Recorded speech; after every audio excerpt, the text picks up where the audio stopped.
Gamers and role players, it's time to grab a drink and relax because your hosts Virtek and Chibibri are back for another tale of the Golden Feather.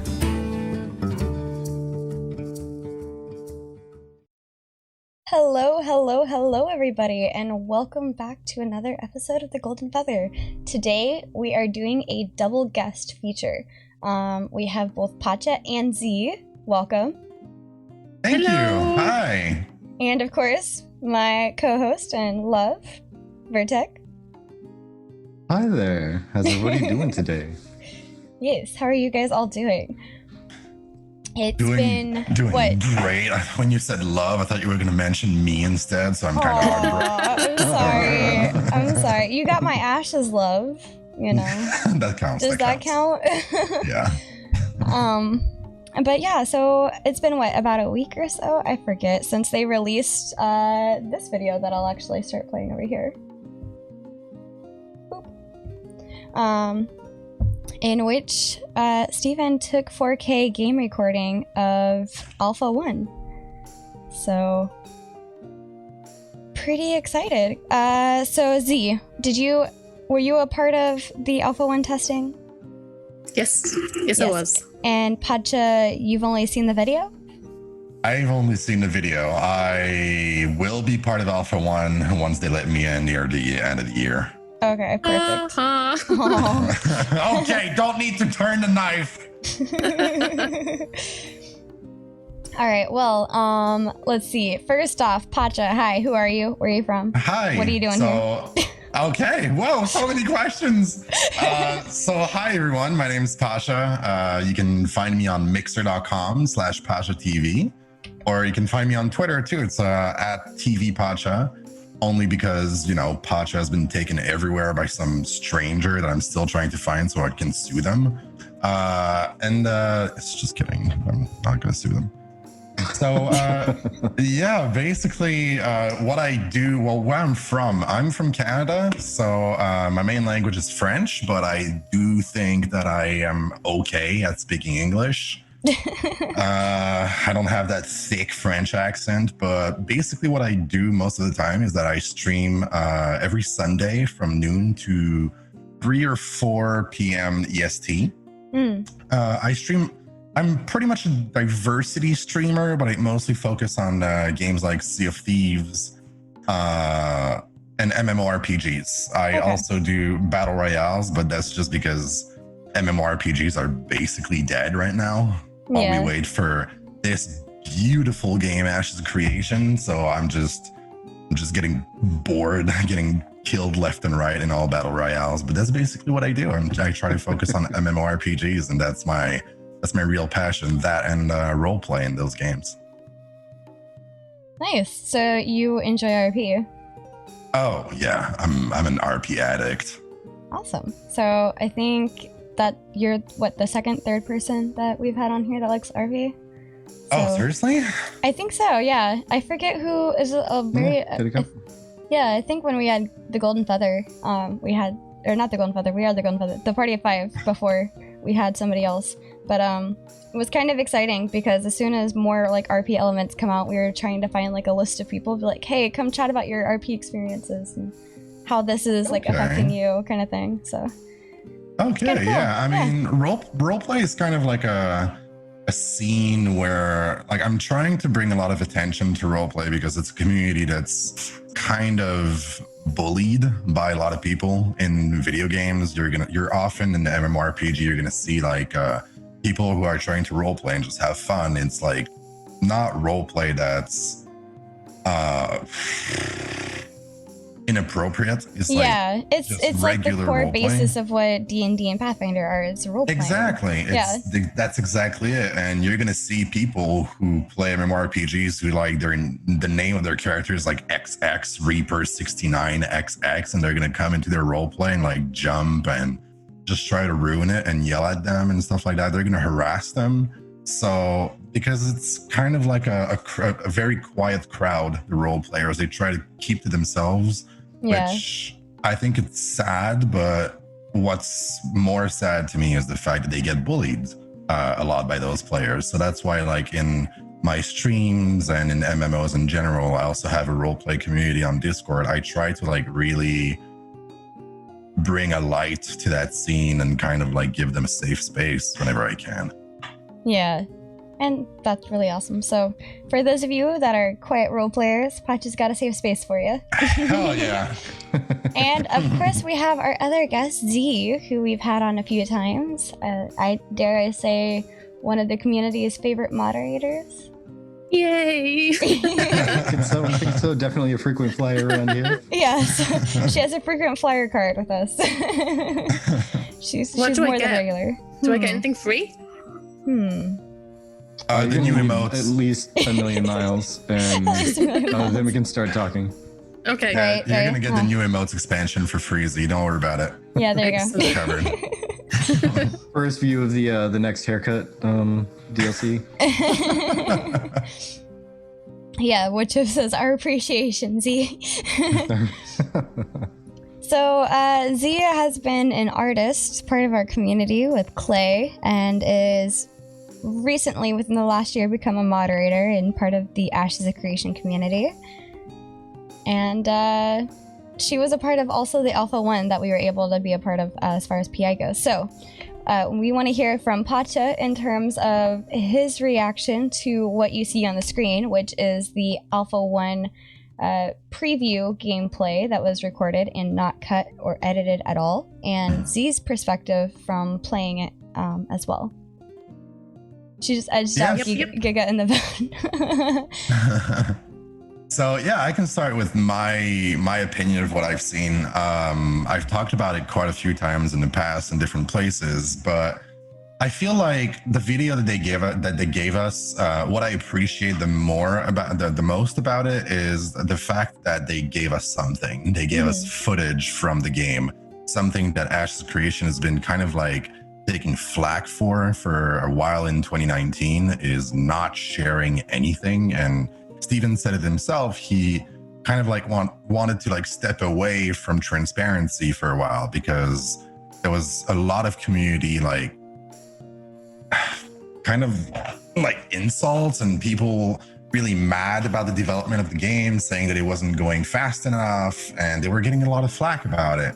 Yeah. Which I thought was a good decision on, well, not so much a good decision on Steven's part. They did, yeah, exactly. As Flumstick said in the chat, it's just to avoid the trolls, which is kind of true. But like, my issue with that decision for like avoiding transparency is because it's the fact that from the beginning in the Kickstarter, with all the monthly streams they were doing, and not just monthly, so weekly streams, if I remember correctly, during the Kickstarter. Yeah, it was fairly often. They were super transparent, showing us concept art or just talking about what the game would be. Sure, that got kind of like boring for me, just hearing about what the game is going to be, because it's good to hear promises, but you need to see proof of concept from time to time. But at the same time, anybody who just sits down and think about the making of the most expansive and expensive type of games, MMORPGs, you can't expect to have polished content from the get-go. We saw it with the first stream they did of their video recently, not the one in that video, but the one before that, when they were first showcasing what Alpha1 is going to look like. We just saw the shadows right away. The shadows were like a mile away from the bodies. And then like all characters looked like they were floating, and it was really annoying to see. I was on voice chat while I was watching the stream with someone, and immediately I was like, what is that? And my friend who had never seen Ashes of Creation before, he was like, this is disgusting. Just because they're floating, it's such a thing that's like, it's a thing that's so easy to fix that they should have fixed it before the stream. And he's right, but at the same time, they wanted to show us kind of like the first iterations of content that they were ready to show us. Yeah, and that like I believe that was the first time we saw the dwarf too. Absolutely, that's the first time we saw the dwarves, which was really, really cool to see. And I feel like that video that Steven posted is really what Ashes of Creation's promise of being close to the community and showing the initial promise of transparency. That's where it's really showing, and we're seeing all the hard work. We're seeing all the stuff that needs to be fixed. Every single second of the stream, we see things that needs to be fixed or polished or improved. But we're seeing a start, and I feel like that's the most important part. It's Alpha1. It's not even the end. It's not even the polished alpha. We're not in beta. We're not in any kind of like polished testing grounds. We're really in alpha. And seeing that video that lasts a while just really, really made me happy. We got to see in kind of like a CGI or an animated or designed product of that first video that we've all seen for everyone who's followed Ashes of Creation. That kind of like overhead map in the Node Part 1 and Nodes Part 2. Yeah. And that's the first video I saw of Ashes of Creation. And just hearing Steven talk about nodes and talk about Ashes of Creation with just that visual aid, it made my imagination go wild. And now that I see this video that he posted for the community, it just made me so happy because it basically matches what I was hoping to see when I first heard Steven talk about the node system. I can't help it, but you bringing up nodes makes me wonder, are we actually going to get node 3 now? No, that's never going to happen.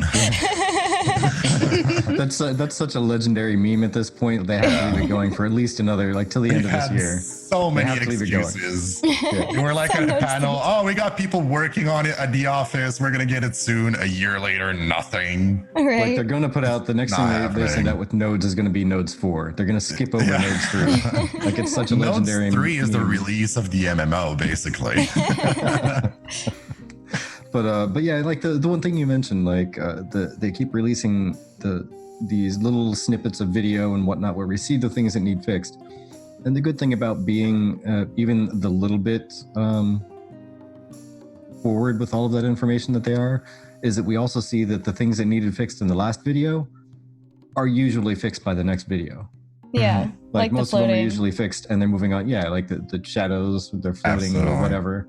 Like all that stuff is usually fixed by the next one when it comes to the big noticeable things or the not core mechanics. Like they're not going to have nodes perfect next stream or whatever, where everything is going to go flawlessly. But, you know, there's going to be some things that appeared in this, the video we have playing in the background right now. We're going to see a few things that appear as issues there fixed. And it's not going to be an issue come, you know, Alpha1 when they get Braver Worlds and everybody running in there like, I want to play the thing. And they're going to see it's going to be a much better experience by that point even. Yeah. I mean, even look at like Alpha 0 content and oh god, memories of playing Alpha 0 compared to this Alpha. And I always like to do like a cautionary just reiteration. It does say Alpha1 preview. It doesn't say Alpha1 official. And I think this is exactly why they had PI go in secret, aka under NDA, to try to like, you know, figure out the bugs and stuff so that we can fix it. And that way when they release the NDA, it's not so much choppy, kind of like how it looks here, or like buggy, you know. People aren't running around with like 8k health. So Zii, yeah, guys. So Zii, talk about your experience. No, let's go back to the trousers that you two are wearing that gave you like 7,000 health instead of 200 that you kept secret. So, I wouldn't tell anyone. Well, see, where did those drop, guys? Just a mob. You know, something we killed along the way. Yeah, I'm gonna report you guys. Honestly, though, it was kind of funny because Vertek and I were watching the live stream that's up right now, and they're about to kill a mob right before they kill the boss down here that drops like a weapon, and we like after the pants, we like, kept like trying to kill other like bosses. Like, okay, maybe this one will drop a weapon. Nothing. Maybe this one will drop a weapon. Nothing. I'm like, ah, man, come on. And the funny thing is, like, the thing that dropped the trousers wasn't even a boss. it was like, yeah, it was just literally a mob. And it made us indestructible, this whole entire thing. Like, even the dragon was like, I don't know what to do with these things. I keep slapping them, but like, I can't hurt them. Like, we were able to take on a whole bunch of stuff. We were basically invincible, but yeah, would drop anything else. We were so upset. You had 7,000 health. I had 238. Yeah, but we completely missed the whole node leveling. Like, I got to see that part in the live stream, or not the live stream, but the recording that they have, but like, we had no clue where that was because nobody was telling us where anything was, and at that point they didn't know that we had the pants. We're like, so where's the node that's like leveled and stuff? And they're like, oh, you know, it's over here. And we're like, okay. Like, I don't know. They're leaving that town and they're going to this other town. Okay, cool. We know where they're going. Where are they coming from? Where do we find them? Where do we meet them? And like the funny part is we were like, okay, now we're geared. Let's try to get a couple of the extra legendary stuff to sell so that we can get, like, you know, the right way without, you know, doing the gold hack, so that we could get a griffin and then fly. But like, that's right about like right before the server crashed for everybody. And then we were back to 100 and our stuff was already sold and we didn't get the gold for it. Yeah, it was sitting Do there. you know what that's called? Karma. There's like a specific word that, like, it's right like here. A K. Capitalism. It starts with C. No, it sounds like you find things and you sell them. Oh my gosh. It's like armor, but it's not quite armor. Close. Hiya. Well, by the way, I'm seeing some new names up in chat. I just want to say, hey, welcome. Thanks for stopping by. Probably because of Pacha, you know, always repping something. So following the product trains. But yeah. So Zii, talk a little bit from your experience of playing, because I think everybody saw our experience of playing. We even got called out on that stream as well, I think. Like twice. Like, why have those two got such high health? See, that's the thing. We didn't even know that they noticed at that point. Yeah. We were just walking around like slaying dragons in the city. Yeah, like right here, we happened upon them and like we were like, oh shoot, they're like doing the thing. And like right before he teleports out, he was like, Chibi, help! And I was just sitting there going like, I don't want to hit it. I think they don't want us to interfere. So like seeing that, I was like, oh man, I totally should have. Yeah, I remember seeing that part of the video and I was like, wow, Chibi's a noob. She can't even help them. Yeah. That was right about the time. Actually, you know what? That right there, just so you guys know, that right there, when we walked into them doing this part that's on the screen now, was right about the time, like 30 minutes or so before we were supposed to start streaming during the last podcast. Yeah. So we were like, we're going to be a little bit late, guys. I think they're recording a video and we want to be in it. Yeah, and I remember being like, okay, so it's like when? Like, do I have to like put my life on hold? I was like, I think it's only going to be a little bit. No, they were recording forever. Yeah. Doing things. I was like, oh, I man. mean, the community thanks you guys. We got a great video out of that. Yeah, right. Hey, Leverage, welcome in. Yeah, actually, it was funny because we didn't know that they were down here. We were actually like, hey, maybe we can go try to kill like Sourfang again. Or Sorrow's Hunger, sorry. I don't know why I call him Sourfang. Close enough. Sourfang. Where did that even I mean, they're both really pretty people. One game. But, He dies. oh my That's god. it. His name is Sourfang for the rest of its life. I'm going to be calling it Sourfang forever. Oh my gosh.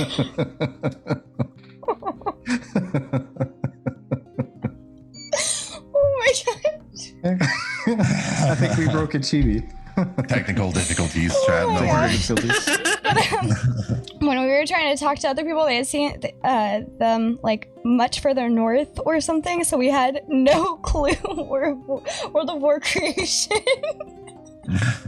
TV.exe has stopped working. Oh my gosh. I love this. I'm gonna be so trolled online later. But so we thought like, hey, maybe we'll sneak in here real quick.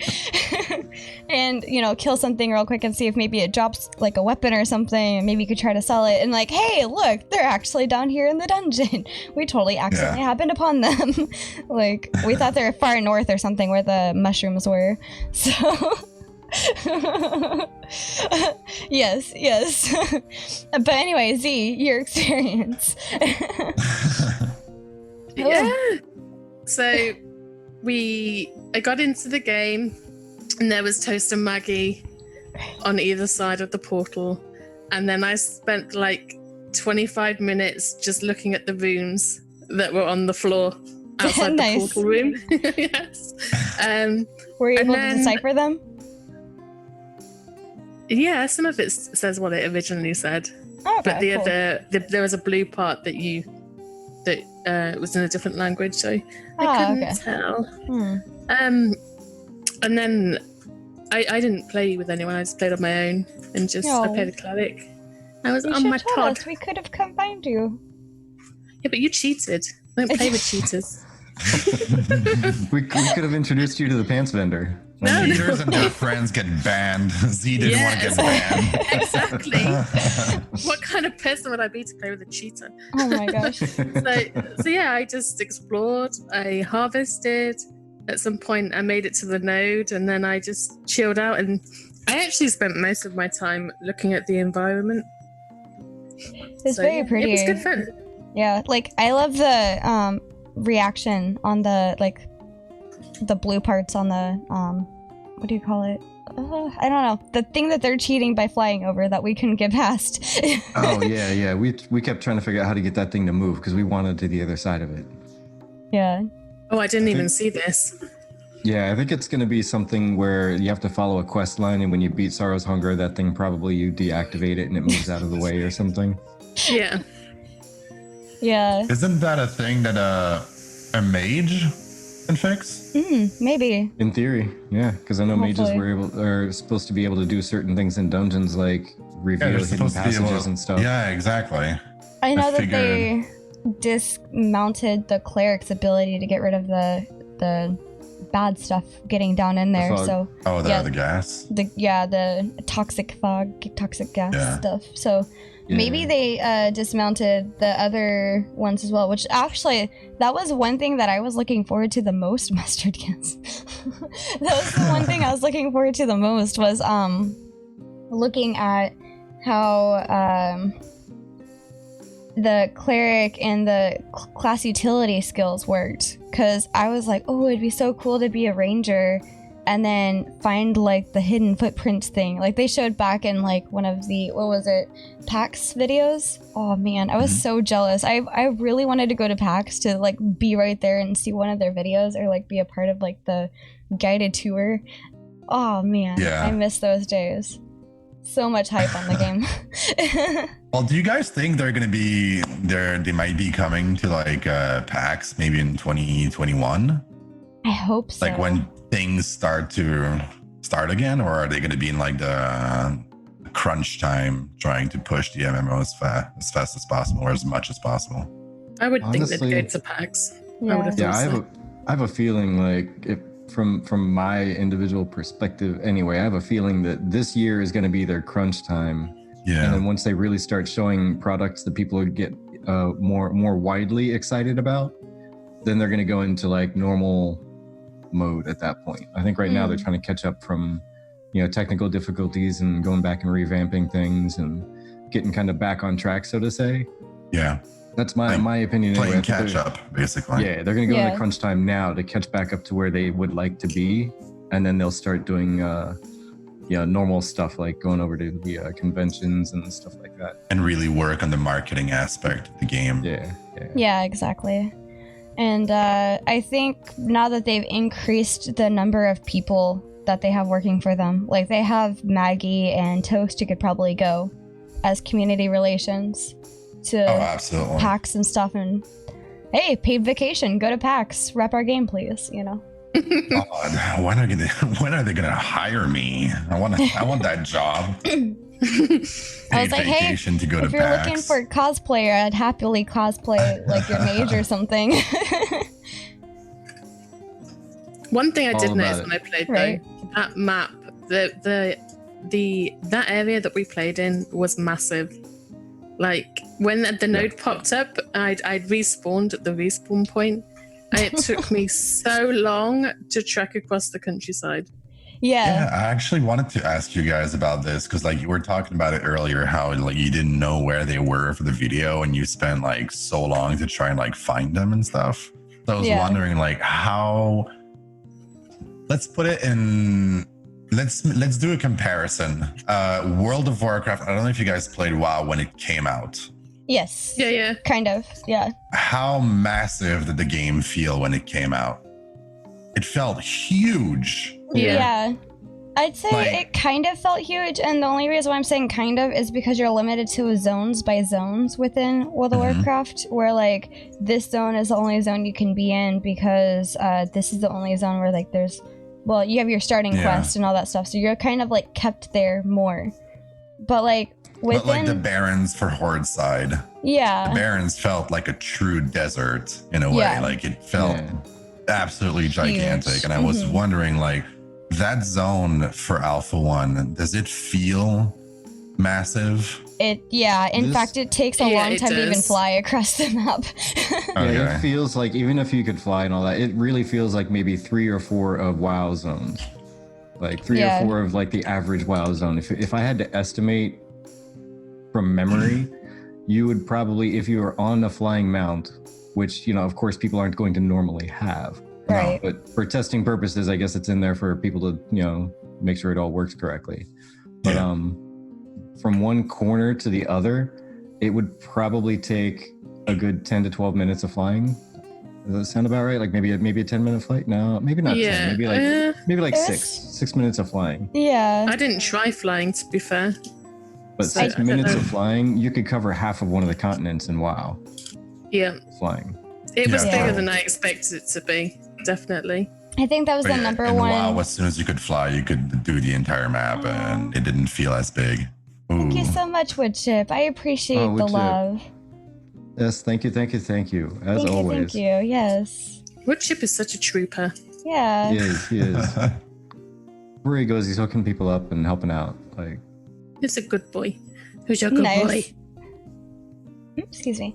But yeah, I mean, that might even be a little bit extensive of a guess, but either way, yeah, it felt really, really large. Yeah. I remember running for a long time trying to find the people going, can I run any faster? Let me get on a horse. Okay, let me charge run. Like, I spent all the money I had to buy a horse, and then I had to charge run, and it still took like 5 minutes to run to wherever they were. Okay, well then that brings me to another question for you guys. Does it feel like you're actually making progress when you run? Like, does it feel like you're actually going somewhere, or does it feel like other games like Life is Feudal, where you can run forever and you actually like I got my beard just because I started running in Life is Feudal? It's not as bad as that. No, in my opinion, it felt like you were going places because the environment's very different. Like one moment you'll be in like the grass zone and there'll be like cats, and then the next moment you'll be on a path and there'll be bears, and then the next moment you'll be by those pink cherry blossom trees. And yeah, it's definitely not in Life is Feudal when you cross over the line. It's diverse. You feel like you're going to different places. That's what I wanted to know. I don't want to be running in the same damn area for like 15 minutes. It was a fairly fluid change too. Yeah, okay, good. And at least it was a really good change of scenery within a short amount of time, but you're still like you'll overall be in like one part of the map for like what feels like ever, but the scene is like changing nicely as you go. And also thank you so much, Woodchip, for that. Welcome. Geez, 67 subs. Sorry, I just saw that. Thank you, Woodchip. Yeah, kind of like what Tay said, like you kind of realize that you're small as you begin running for a long period of time. Like you're this small little human or elf, you know, running forever in a big world. But you do get there eventually. The scene does change. The things that you can kill change. So that kind of like adds a different change of pace to it. And it to me, I felt like it seemed pretty realistic. Like, it didn't feel too slow or too fast. It felt like a good pace to me. Mm-hmm. And I think what you just said, that is exactly what I'm looking for. I think I'm looking for a world in a game that makes me feel small instead of me feeling like the world is empty. Yeah. Like having just a gigantic zone that like you have like one texture asset that you make an entire map out of, and you're like, hey, our world is gigantic, but there's nothing in it. The fact that they actually put effort into making the world around you, and it takes a long time to travel, and as you said, you feel small and you feel little in that world that you're traveling through, but the world doesn't feel empty. It doesn't feel like just this kind of like desert. Yeah. Definitely think they need to add some more animals from my experience. I mean, it was there was stuff, but it obviously needs filling out a bit. Yeah, more populated. There was stuff out there. The thing was, it also, though, here's the other thing that it may seem like they're not there because in the mini map, it'll kind of show you some little things, like here's some things out there, which apparently isn't going to be there for everybody. You're going to need certain skills with certain classes to be able to see that there's a bunch of stuff out there. But either way, like when you're in the world, there's not like a giant nameplate over a cat on the other side of the bushes there. So you could totally be running through the bushes and suddenly there's a creature there ready to run at you and eat your face. So you got to watch out where you're running and not just go completely randomly wandering through unprepared to encounter something to attack you. Yeah. Did you play the BR? Did I play the BR? Yeah. I did play the BR a little bit. The original not a little bit. I played it quite a bit for a while, and then I got bored to death. I don't personally know the size difference, but does anyone know if there was a comparison between the original BR and the Static, thank you so much for the cheer. We appreciate that. Thank you, Static. The first BR map took a really long time to run through, but I don't know what the size. I don't know, but I can try to pull it up. If I had to take a guess, the first BR map, like just by running on my feet standards, I think the first BR map may have been a little bit smaller than the Alpha I think one, it is, because if you think where, I think it's probably actually a lot smaller. Because imagine if you were at the mushrooms down like on the southeast side, and you ran all the way up to the city of Gant in the original BR. I don't think that took as long as it was to run through the Alpha 1 map. Well, I think like a 3/4 size, like there's like so I guess 30% bigger maybe is about what I would guess at. Mm-hmm. And how what kind of what percentage is the map of Alpha 1 compared to the world of Ash's creation? Did they say, isn't it like 15% or something like that? I don't think what we played on is actually the Alpha map, is it? No, it's a small section of it. It was called Alpha Island. Yeah, Alpha Island. Okay. And oh my gosh, Static, thank you so much. Seriously, that really helps us out. Oh my gosh. Oh man, Woodchip, you gotta know the superhero coming in on your turf. But look at Veertech trying to start like kind of a bidding war on the stream. So who's gonna give me more bits? Oh my gosh. Appreciate it.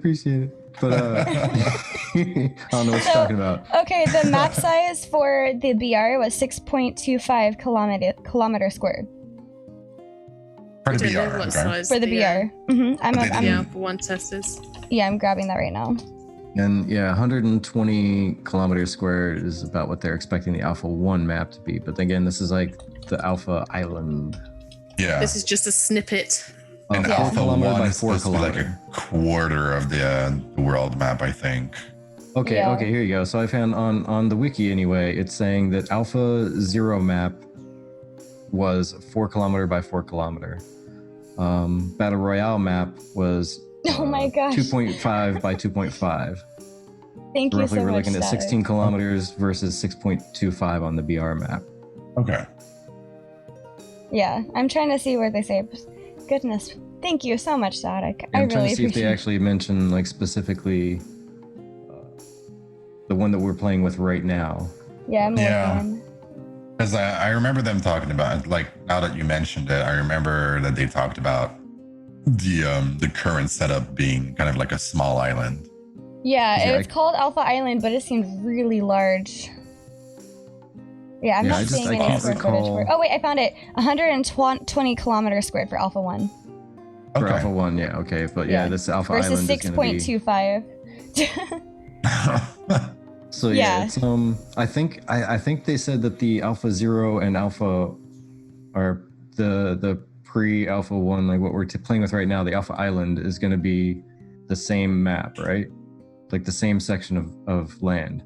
Because that's what it feels like from the areas that I bumped into and I walked to. It feels like that's exactly what it was. Also, Alpha 1, just as a side note for those of you wondering, if the Alpha 1 preview, which is what they're playing on and what we tested, was smaller than Alpha 1, and Alpha 1 is going to be 120 kilometers squared, Alpha 1 is a quarter of the total world space. Just think about that for a second. Getting the part where Steven says hi to me. There's gonna be a lot of space. And then you see like just pop up on the whole screen like, hi Zii, and I was like, oh look, Zii is over here. I'm just doing some shopping. This is what I spent most of the time doing. So there was like a furnace that looked beautiful. And if you went into the houses, they were really nicely done. Does that mean we're getting Alpha 1-4? 1 through 4? Yeah. Oh man. But yeah, so 120 kilometers squared versus 6-point-something kilometers squared, 6.25, 6 1/4. So that's a major difference between size. It's gonna be gigantic. Yeah. Mm-hmm. Yeah, I'm really looking forward to seeing it. Do we know when the full Alpha 1 map will be available? Because right now Alpha 1 is going, right? Is polymorph in Alpha? I honestly, I mainly played cleric and I played a little bit of mage, and I did not see polymorph, but I will keep you updated in case I decide to come across a polymorph and try to hide on a rock again, totally inconspicuously. Oh, there you go. Garganoid in chat just said, so just in comparison, The Witcher 3's full map is around 220 kilometers square. Yeah, and Alpha 1 is going to be 120. And that's just a quarter of the game is going to be twice as that. Yeah, 4 times, yeah. Massive. Yeah. Yeah, it's going to be gigantic. And most people are going to be able to glide at most. Yeah, you're not going to be able to fly. Unfortunately, we were able to fly, which is really bad representation of the actual game. But if you get a mount that flies, you can glide down from a high place. Yeah. The fly farm is real. How many tests have you guys had? I think like 2. Just the one. Well, if you're talking about for like, well, it depends on what you're talking about. But if you're talking about like right now, like with this, I guess ramp up to Alpha 1 stuff, just the one. Wasn't there just the one? No, wait. No, there was one the day before or something, wasn't there? There was. I was a part of one, and then you were a part of one with me. So there haven't been too many tests. No, from what I think just 2. They've been limited. Or 3, yeah. Okay. Lolly's like, so is the world map gonna fit on my second monitor, or should I get a third one? Get a TV. You're gonna need a projector to play this game. Right. Yeah, I was gonna say, what you do is just get it projected onto the ceiling so you can just lean back and go, all right. There we go. All right, I'm good. No, just do it in VR, you know? Oh my god, this game in VR. That would be a mess, though. Paint the world map onto the room wall. Oh man. Oh man. Star charts, so right? Our future house, babe. We got to get a giant basement, and we got to do exactly that. Like put the map on the ceiling, and we can have a LAN party, and we can use laser pointers to show everybody where we're going. It'd be amazing. All right. So it's basically going to be the MMORPG Sistine Chapel. Oh my gosh, right? Oh my gosh. So bad direction is gonna be such a pain. That's nice. Also, hi, Zii, how are you? Hope you enjoy your chicken. Yeah, I was thinking it'd be kind of cool to get like a giant life-size, almost life-size, it's pretty hard to get life-size, but realistic sizing map up there, and then kind of like have the whole streaming area downstairs and just like Vertec and Chibi raid leading. Okay guys, here's what we're doing. We're gonna go through this. You just take your webcam, you show the ceiling. So we're going from here to there. And I just find it perfectly hilarious that we're talking about making plans, like hatching plans for a raid, and we got this guy in here like, hey, I'm just waiting on my fried chicken. Yeah. Hey, that's raid life right there. Moment. Just waiting on for that Leroy moment to come up. It kind of reminds me of raiding in WoW though, when you're like, okay, everybody get together an hour before, and somebody's like, yeah, just let me finish my my dinner real quick. It's cooking. Yeah. I'll have it ready. Because raid was at like 7 or 8 p.m. and you needed to make dinner first. I remember that. Yeah, God, yeah. I remember being 15 years old. Oh. I don't. Yeah, exactly. Leroy Jenkins. Oh man. Oh okay. My. So, do you have any questions at all for any other questions? I mean, you've been asking. So also chat if you guys have any questions for any of us who've play tested. We're a part of it. We can give our different perspective responses, but yeah, I do have a question for you guys regarding the combat and the movement. I know it's still very early in development. Does the combat feel impactful? The reason why I ask this question is because in the BR, I just felt like I was flailing my arms around like a madman to kill someone, but it felt floaty. It felt like there wasn't any impact except for like the way too loud kind of hit sound bit that you would get, but that's it. Well, I will say this: there's almost a disclaimer I got to put out that we only got to level 3. Thank you, Static. Thank you so much. To go Static. with that, yeah. Oh my gosh. Ermagerd, you do the same thing that Vertec does. Ermagerd. Ermagerd. Oh my gosh, thank you seriously so much, Static. I appreciate that. We do really appreciate that. Spells at higher levels feel very powerful. I feel I was gonna say to go along with that comment, to be fair, they did lower the rate at which you earn XP specifically for testing, because they wanted us to hit mobs. No, slower. So we hit more mobs and we have more interaction with them. However, a lot of However, a lot of people went off on their own first and just farmed a mob over and over and over, because you got a lot more XP on your own than you did with somebody else. So like, let's say you have 4k XP from killing a mob. Between Vertec and I, we both get 2k. And then if we have another person, that would be split divided by 3, and so on and so forth. So exponentially got less and less XP. So how they handled like group XP was that you split the XP? Yeah, because once we got far enough away from somebody else and killed something, and we had like a group of 3, we then divided it into 2 instead of 3. Oh boy. Yeah, so it was just really interesting. It was different because I forget exactly how it was split up, but I think the guy that was with us said he was getting like 4,000 or 6,000 experience or something, but then each one of us, when we grouped up, got like 2,000 and something. Yeah. So it was like we got a little bit more than just split exactly in 3. But so that's kind of something that they need, that I'm hoping that's not going to be in the actual game.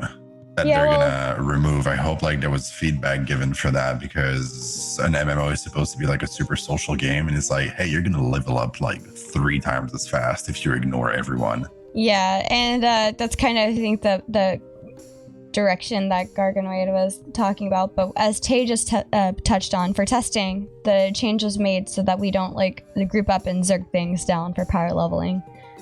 So yeah, I mean, honestly, there should be a little bit of a boost to the overall creature's experience. Like, You know, maybe if there's 3 of you and it gets 6,000 solo, you should still get like 4,000 if you're in a party of 3.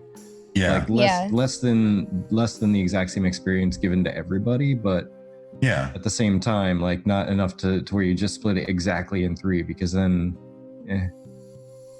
Yeah. I mean, depending on how challenging the combat is in a game, solo, if it's like Murloc low level human level in terms of like difficulty, which means like you pick up like you try to fight 2 Murlocs in WoW and you immediately die and have nightmares for the entire night. Like if it's that level of difficulty, let's stop, please. Then I feel like in that case, solo players should get more XP than group members, of course. Like it's not Elder Scrolls Online or like Star Wars: The Old Republic where you're made to kill, like the game is built around killing like 4 to 5 mobs at the same time. Yeah. But at the same time, it should be overall more beneficial to be grouped up. So like you get less XP, but you can kill twice as many mobs. So like you get 1.5 the amount of XP total. I'm over pretty like sure an that's hour. what they'll do. Okay. Yeah. Personally, I think that's what will happen. Okay. KR was asking Vertec, how easy or hard was it for you to hold aggro? Yeah, and I as a definitely tank? played a tank, and that was actually something that I had thought of mentioning a little bit ago, but conversation as conversation does, it flowed a different direction. But yeah, the classes, like even though we only got to like level 3 or so on the different classes, it definitely, you could start to feel how the Oh my classes would gosh. diverge already. Sorry, this is the part where they're watching us kill the dragons. It's funny. This time I was actually trying to hold threat on the dragon here, but I was a cleric at this time. And I was the mage. I wasn't holding threat, and she was a mage, and we're trying to hold threat because we have 8,000 health and everybody else has like 200 and 300. Yeah. And so they die with 1 hit, and we're like, okay, cool, he hit me, and then we heal back up. Yeah. So we're trying to hold threat. And we're like, hey, if you get threat, sorry about your luck, but don't run too far away because it'll leash. Yeah. So this is the point where you were cheating. I can neither confirm nor deny this. Oh my gosh. But yeah, like even at level 3, you could start to feel a divergence in the different classes. Like there was a mage, and he was like, "Yeah, I'm totally been soloing everything," and he was able to kite everything and run in circles like around a rock, and like get the thing caught at the edge of a rock and keep attacking it, and he could demolish it before it hurt him. But if it hit him once, he lost like half his life. Yeah. Okay. So he would get demolished really quickly, but he could incinerate things really fast too. So it kind of reminds me of like the old school MMO feeling of like mages are glass cannons. Yeah, he was They really destroy glass everything, but they get like 1 or 2 shotted.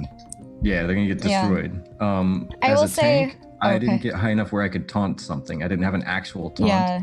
I had something where I could charge and it would add extra threat to the attack. Yeah. Okay. Normally, if I was the first one to attack it, I could hold threat against anybody else my same level.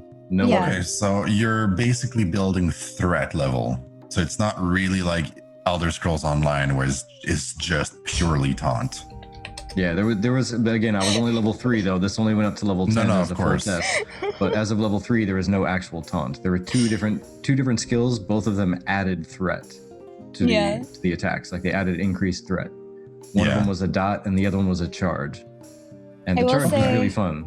That level 3 of the skill itself. Oh my goodness. You could knock creatures down, and it was fantastic.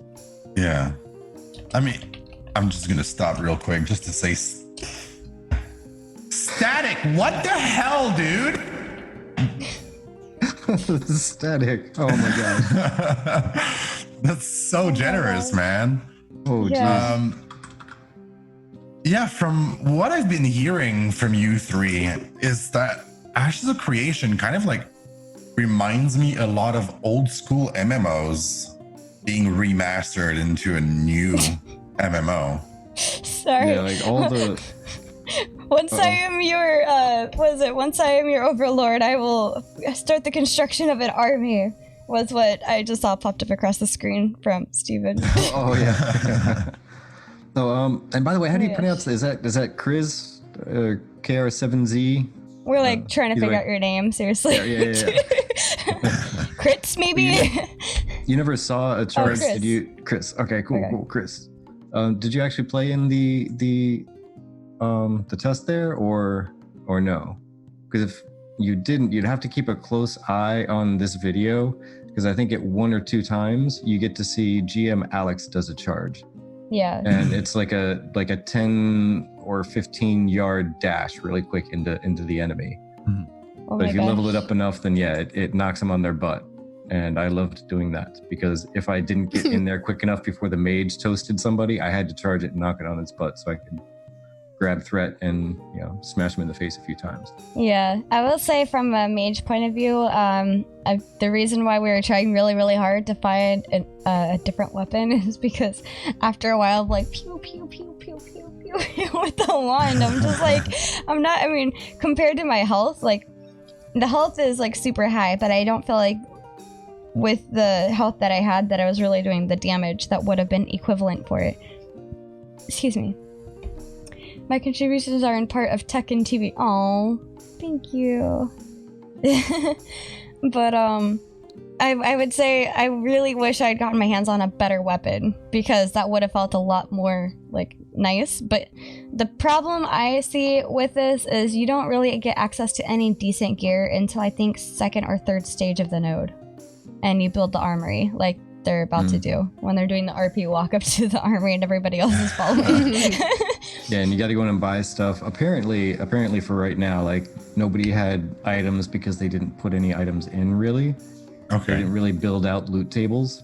But from a previous test, like an internal test thing that they were doing, they accidentally left a few in, which is where we got our items from. Yeah.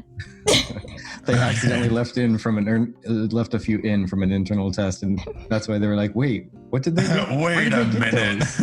Pretty much all that happened was after like the test, I was like, so question, submit screenshot in the middle of actually beginning to type out the question. Is that where you guys got the armor? I was like, yeah. And they're like, okay, heading there. I was like, but sorry, yeah, the items would have helped, and for sure, again, maybe it was just because we were so low level, but yeah, the combat felt kind of slow so far. Yeah, it did on my cleric as well. Okay. It felt slow? Yeah. We only had 2 skills, and that was it. There was 2 skills, and then the quote-unquote auto attack. So it was like, you have to keep smashing the auto attack to keep attacking, because it's not actually auto, it's a manual attack. You have to do it every time. And then the other stuff had like a 1 or 2, sometimes 3 second cooldown in between. Like, so you had to like hit an attack and then wait like 2 seconds for it to cool down, or 3 seconds for it to cool down. Yeah. Then you could use it again. So again, just for that part, it's kind of it's reminiscing of older MMORPGs. Yeah, it's gonna be a slow. We're kind of like going back all the way back to like maybe I want to say 10 years ago, where we had MMOs. It reminds me of. Do you remember? Did you ever play Galaxies? Star Wars Galaxies. Star Wars Galaxies, yeah.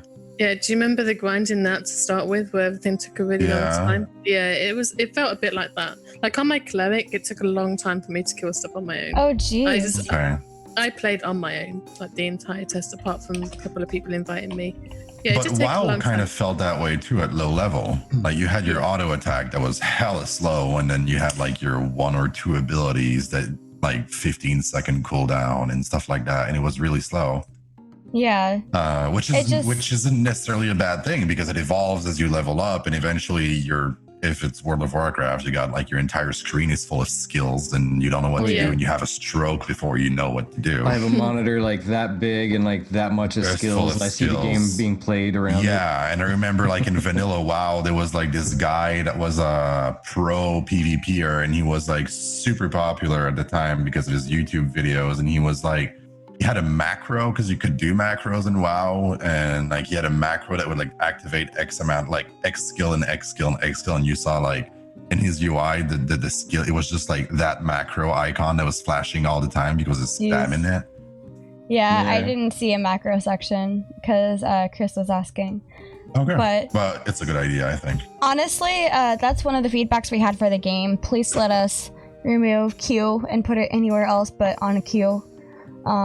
I kept hitting tab and caps lock and stuff like that instead of somebody kept hitting tilde, which was, I guess, their push attack or something. So it was just like all sorts of craziness happening for us. But the other way it felt slow is, to be honest, the first time I tested it, it wasn't working properly. But if you see on their experience bar, there's these little white notches.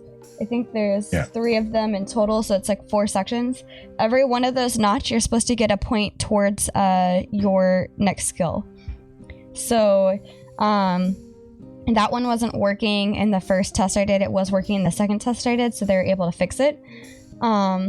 So the yeah, that must be like, I was reading that Tayloon was saying that right after the live stream, or the testing rather, they found one of the super powerful swords that basically allowed them to cut through people like crazy. And I think that was one of the previous testing things, because in the video even he was like, it's a legendary, man, this thing's like crazy damage kind of thing. But yeah, it kind of feels slow in the sense. Cool. Yeah, right? It kind of feels slow in the sense that you only start with like 1, but you have to buy it initially, because I think it was Tay or somebody else who was like, hey, there's no skills on my bar. I was like, oh yeah, you got to go buy it. Like that's the first thing I checked out was like my skills. Okay. I was like, how do I do this? So you start off with 0 skills on your bar. So you just have your weapon. And then and the one thing go ahead, sorry. And then like you go into your skills tab, and then you can see like you have 2 skill points technically to put into one or the other. So yeah. Okay. Yeah, but kind of like Chibi was saying, the one thing that kind of surprised me, I didn't realize what was happening, and I don't know exactly how I feel about it. I think I like it, is you don't wait until you level and then get a bunch of skill points to spend. Like as you're leveling, you get like, 4 or 5 skill points per level, but you get them in increments. Like every quarter, 1 quarter or 1/5 of the level, you hit a little notch and you get a skill point. Okay. And then you go through, and as your experience bar fills, you keep getting like 1 here and 1 there and 1 here and 1 there. And you can increase a skill level before your character itself levels. Which is kind of fun, because in between levels, you feel like you're still progressing. You're not from like one level to the other. It's a constant progress. Yeah. You get a constant feel of being able to balance, like, how powerful do I want to be with this? Okay, let me wait until a little bit, 2 skill points into next level, I can get this next to a monster rank of this skill. Yeah. Or I can get this now, and then when I level, it's going to be even stronger because I'm going to get more stat boost from just the level itself, and this is going to be great. Yeah. Or just, hey, while I'm out leveling and exploring, I can get a little bit more powerful before I get, back to town. No, exactly. You can keep on grinding, and you still feel, or grinding or questing or whatever, and you still feel like you're going somewhere instead of just like, okay, 11,000 more mobs before the next level. Oh yeah, that actually reminds me. There's they have the whole debt experience activated, and for the entire first test, a lot of us died multiple times thanks to Steven. No salt. Steven had pulled us all into the dragon battle to fight the dragon. And we died multiple times. And after the dragon fight, none of us were really leveling for a very long period of time. So we thought the leveling was broken completely. Yep. It turns out we were in XP debt. And there was a problem with the bug in the code where it wasn't, I guess, calculating properly or something. Also,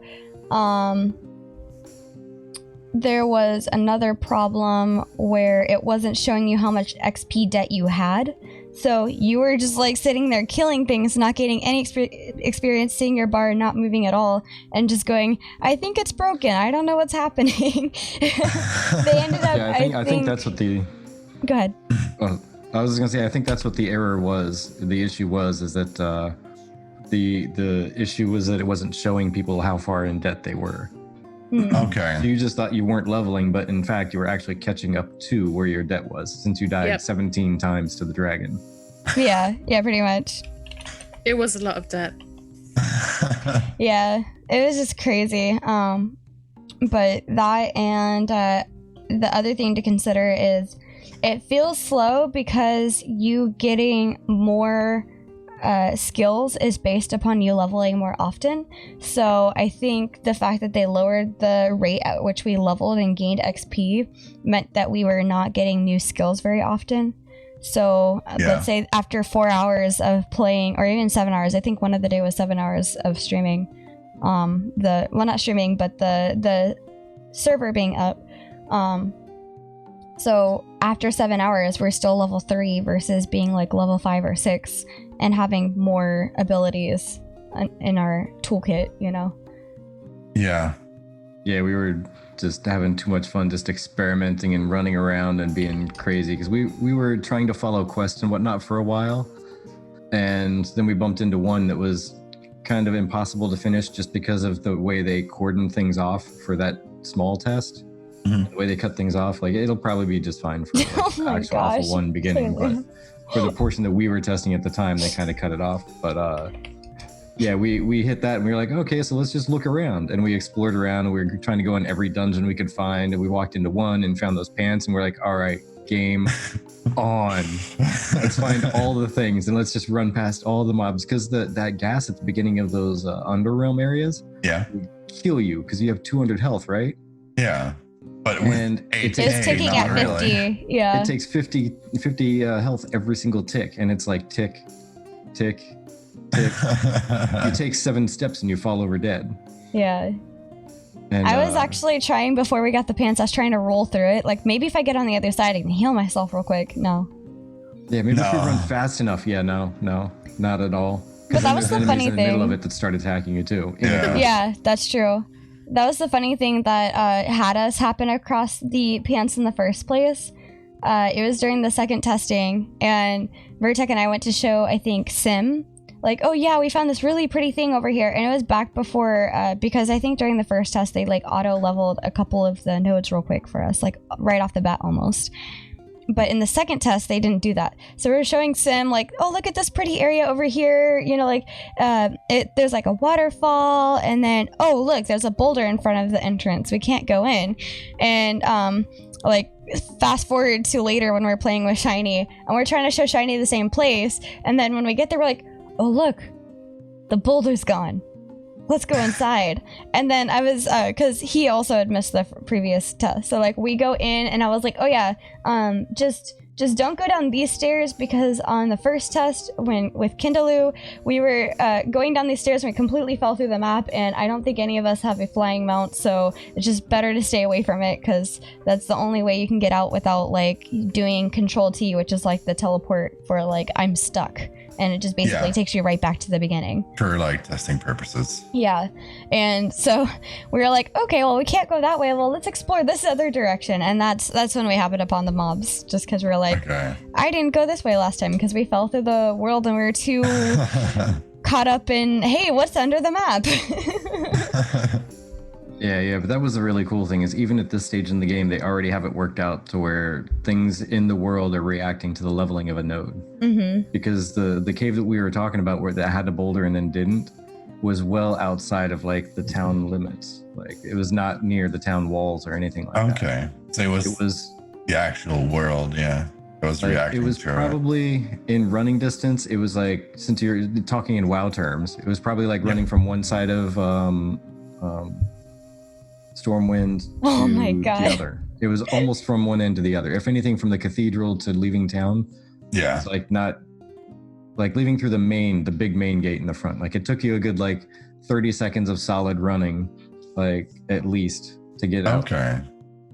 So it was, as you said, like pretty way out of bounds. Yeah, it was close enough you could see in the distance, like the gray of stone around where the cave would be. But then it took you a little bit to run up there. It was like way at the edge of your view distance. So it was out there. It was out there. Yeah, I like it. They already have that stuff reacting. And like Tay was saying, like exactly it. A good way to do a lot of damage is to put all your points in your starting skills. The cleric's whip is fantastic. The way the skill works, I was actually kind of impressed, like the way that worked out.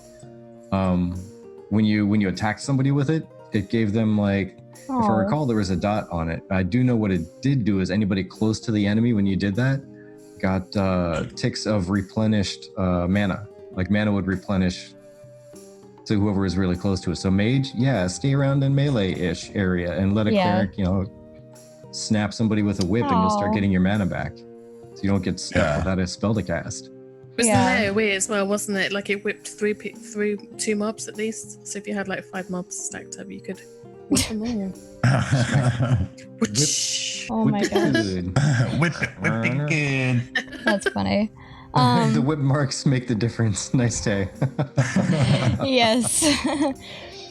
That's the other thing I have to say is like I felt like the whip was really like not necessarily OP, but like OP as in like that's a good thing to use. Get it? Because it's a powerful skill without being overpowered necessarily. Yeah. Very worthwhile. It was more like party benefit than it was attacking, which was I mean that's the idea of it, right? Right. Yeah. Like you're trying to like heal the party. It's going to give like a ticking health replenishment as well as the mana. So. Yeah. Plus, as a cleric, you need that mana replenishment. So at least having something like that built into as a, seriously, thank you. We're hoping the same exact thing with a successful game at launch and stuff.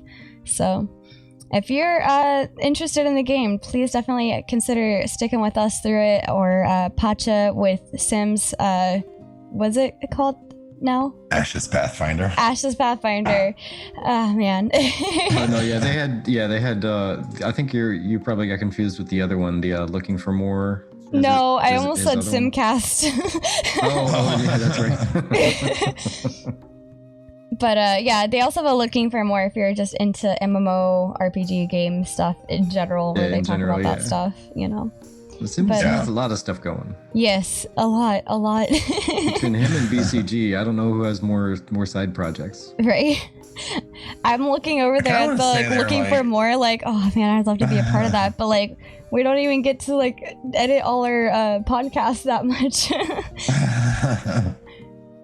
Me too. I see all of their projects. These two are like incredibly passionate and ambitious, and I see all of these projects that are always asking people, hey, you want to join us? If you want to join us, and they're so inclusive of the community, which is great.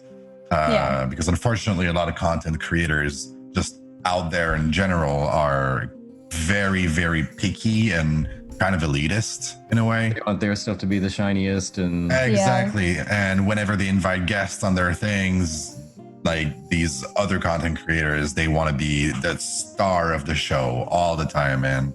BCG and Sim are really not those kind of guys, but at the same time, like even though I want to participate in all those things, I just don't have the time. I have rent to pay, guys. I can't be streaming 24/7. Oh God, I wish that was a way. Right. Yeah, someday we'll get there. Ashes is gonna be that chance. Tell a kidney. Exactly. Kidney. Oh my gosh. Job done. Job's a good one. Right? At one point, I actually looked into stuff like that. I was like, you know what? I wonder if you could. I wonder if you actually could. No, that's not really a thing. Just so you guys know. He tried. Why he tried. Why you don't have need you to ruined try. my dreams? Oh no. Right. Taylor says the tank was also very powerful. I saw Lex crowd control mobs for long enough that I could kill them before the effect ended, and this resulted in quite a few times in us taking down mobs without even taking any damage. Nice. Yeah. That's definitely a thing. Like, I don't know what was available to the higher levels, but I could only imagine with it was the level 1 skill that you can get the charge. It doesn't start with a knockdown, but if you put enough skills in, enough points into it, it ranks up to get a knockdown. Yeah. The other ones, if tanks are supposed to be central around CC and whatnot, they've got to have some other ones like a shield bash or something. Gargano says he wants to get paid for watching streams. I mean, just like computers that are bit farming, wouldn't it be great to make money out of like farming on Twitch just by watching? Right. Yeah. Quality analyst. If I could speak. Right. Englishing is tough. Englishing is very tough. Man. English is hard. Yeah. I also wanted to point out on the video right now. Some of you may have just seen it. And actually, right now, as he's turning the mount, the caravan is also turning in connection with the mount. So you can dismount, get on another mount, get it connected somehow, and then be able to keep going. But I noticed on the caravans that it seems to show what you're transporting. Interesting, because I put up a caravan and so did Vertec and somebody else, and it didn't really, right, Ashes of Creation caravan drifting. But I didn't really notice any differences between what our caravans looked like. However, I did notice something that you're not going to see here, but what everybody else saw was the name turning upside down and growing large and literally like filling up the entirety of your screen. And Vertec and I weren't here for this part, but we happened upon it later, and the caravan ends up like upside down and like stuttering, and like the name is just getting larger and larger and larger as it's stuttering. It was just crazy. It was, one of the more entertaining issues that was appearing, but yeah. This is actually the part we were talking about where we said we kept trying to ask people, where are they? Where are they? Not where are they going? Where are they right now? Yeah. And do you remember how many people total were in that test that day? Ooh. Oh. I mean, the voice chat had probably like 40 people in it. And were you guys lagging? I didn't notice any lag. Vertec was, because my computer is like a turbo toaster. Potato. I mean, if I'm by myself a lot and I'm looking at the ground, like I'm fine. Oh but I start looking at a lot of the bloom effects and everything, and my graphics card just goes, dude, come on. Yeah, we were in a dungeon and I was worried for him because it was like he kept getting frozen where he couldn't do anything, and we're like running, and then suddenly all of a sudden like Vertec just stops like at all movement, and we're just like, Vertec, you okay? What's going on over there? You okay? Yeah. He's like, yeah, I'm frozen, like completely. Yeah, I have an i7, but it's like a series 4000. Oh, nice. My video card is an R9 290. Yeah. Not a top of the line R9. Yeah. Like card at all. Okay, well, listen, you wanted access to PI? That's on you, buddy. So, I may have benefited more by spending that money on the computer revamp and just waiting for the game, but, whatever. Sacrifices had to be made. Yeah, to answer Chris's question, that's actually what they were just doing on the live stream, or on the video right here. They were trying to attack, and he was trying to get them to form 2 teams for and against the caravan. And this is just where all the problems happened. Steven kept just one-shotting people, and so did Maggie and Toast. And it was just like dead everywhere. But yeah. We appeared after they started flying away is when we rolled up like, all right, let's, what? Oh, man. Oh, man. Yeah. All right, where'd they fly off to? The castle. What castle? I don't even know. I didn't have any lag either, even from connecting from the UK. My lag was fine. Ping was fine. Okay, that's good. That's really good to know. I have a monster computer, so I don't know if I should be stating what I have. See, what happened was Vertec, instead of putting money into his computer, built a dream PC for me, aka his dream PC for me. So I had 0 issues. I had everything on ultra. It was very beautiful, kind of like how you see here. And to be fair, I'd never had a computer built, and I actually had no clue what it cost, because for me, oh yeah, I agree. But what I expected it to be was like 5,000. What it ended up being was like 2 to 3. So I was like over prepared. I put a respectable limit on it. 2 to 3K. Don't need the absolute top of the line. Well, she like she said, she saved up a good bit of money to get like a top of the line, and I was like, well, you don't need 100% performance. Like 95 is pretty good, especially when it comes at half the price. Yeah. So. But to be fair, I had no clue of what I expected, because like all I had done before was buy PCs So I was like, oh, it's got to be so much more expensive to make your own PC, right? Like, it's actually it's cheaper. Yeah. You know what's really hilarious, Z, is basically like that's basically the computer that I got for her. Yeah, my PC is a beast. It is a beast. Yeah, that's basically exactly the same thing I got for her. Like, but you didn't experience like delays, like server lag. No, the only server lag I experienced whatsoever was when the server went down and it was lagging for everybody. Which is fine. Understandable, yeah. Aw, thank you, Static. The only thing I saw was when we did the dragon. I didn't see the dragon's animations. Oh, okay, yeah. See, I have a lot of that. Our hope is like we could someday share the Alpha1 preview that's under NDA when it's no longer under NDA, just to be able to say like, hey, this is what we had, seen before, you know? Mm-hmm. Definitely. Yeah. Oh, okay. Tay said that they experienced rubber banding exclusively in like the forest area. Okay. So it's just for Vertec, 90% of the time he was fine. But it was like the only reason high intensity things of like shadows and effects and things like that building upon each other. Getting in the areas that had like the crystals with the glow that people said was a bit too bright and such, like there was just a lot of bloom. And my computer said, I don't know what you want me to do with this, man. I wasn't built when bloom existed, man. I'm coming in with like pencil and paper and you're trying to use a graphing calculator type mechanics here. Like, what do you want? Yeah, that's true, Theater. I just wish I could like show off. I mean, I think they do a pretty good job in the video coming up here when they summon all of us in to do the dragon fight. Because you'll see the whole video. This is a very long video. I didn't actually plan on... Yeah, it's hour 45. I didn't plan on sharing the whole video until I realized we're doing a 2-hour special and not a 1-hour special. So I was like, oh, hey, well, you know, good point, Z. I guess I could play the entire video for you guys. Plus it gives you guys something to look at. It's kind of relaxing in my opinion. It's like watching people that just play games and just chat about random things like that, go crafting or like things like that, so. Yeah.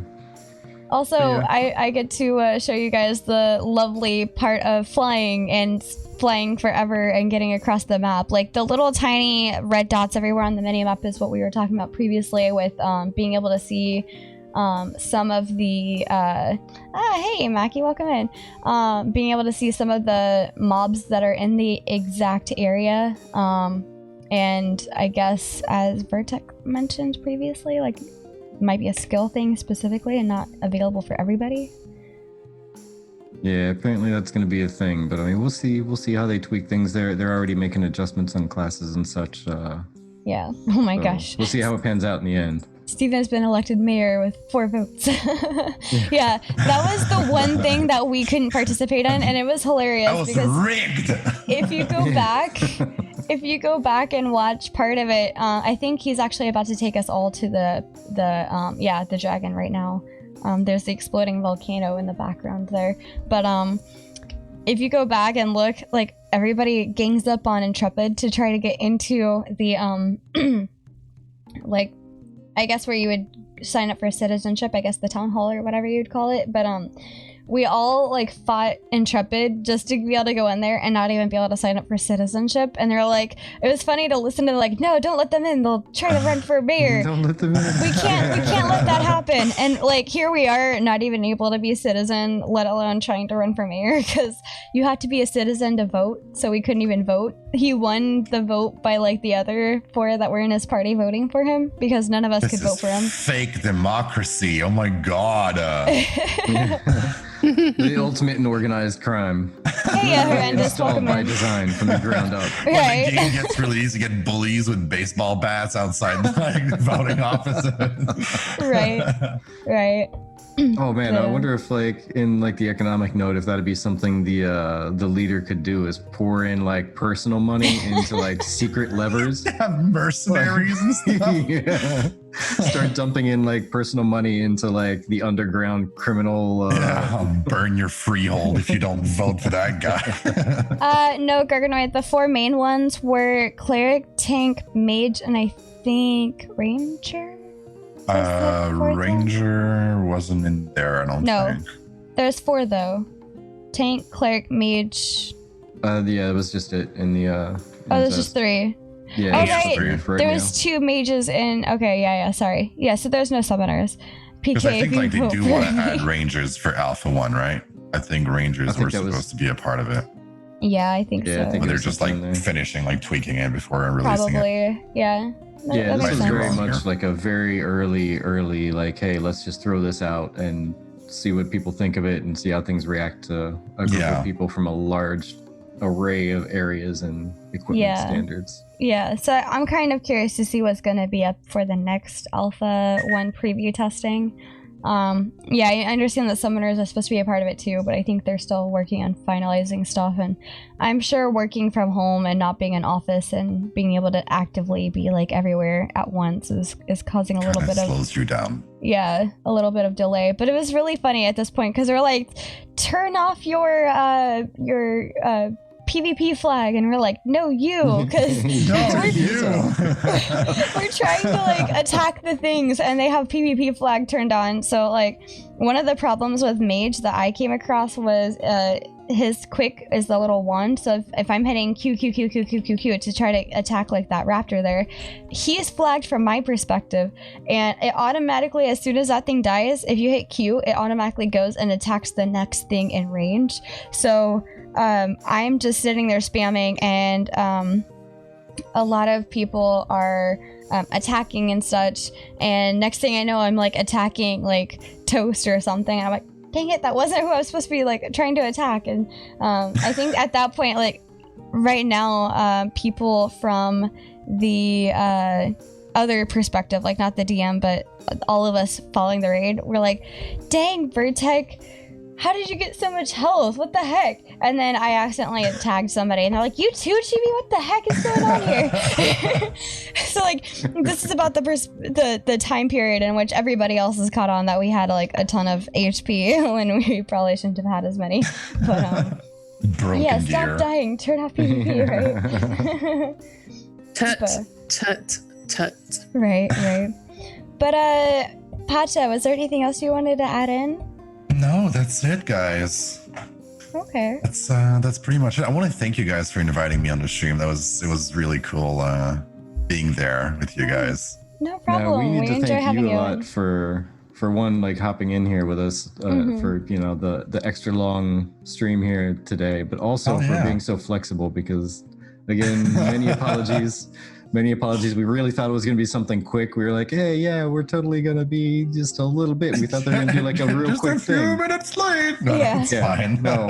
And then it's just, okay, well, let's just hang it off. Okay, well, let's do that. Yeah. And then it still went on for another 40 minutes after that. Well, yeah, but at the same time, we got this awesome video out of it, which is really, really fun. You guys got to take part of it, which is really cool. It was really awesome. And we're going to be going for at least another half hour more, but Pacha needs to run away. I do. I need to go hide in a corner. Thank you for the bits for me, Static. I appreciate that. Yeah, thank you so much. Yes, thanks so much for spending your time with us. Hell yeah. Get you on again. Yeah, definitely. Let us know whenever you're interested. Like, hey, that's a topic I want to get on. We'd be like, cool, you're in. So. Sounds good. All right, I'll see you guys around. Bye. Yeah, bye. See you later. All right, I'm gonna go ahead and hide. And then there were 3. Bum, Hi. Bum, bum. Hi. How are you doing?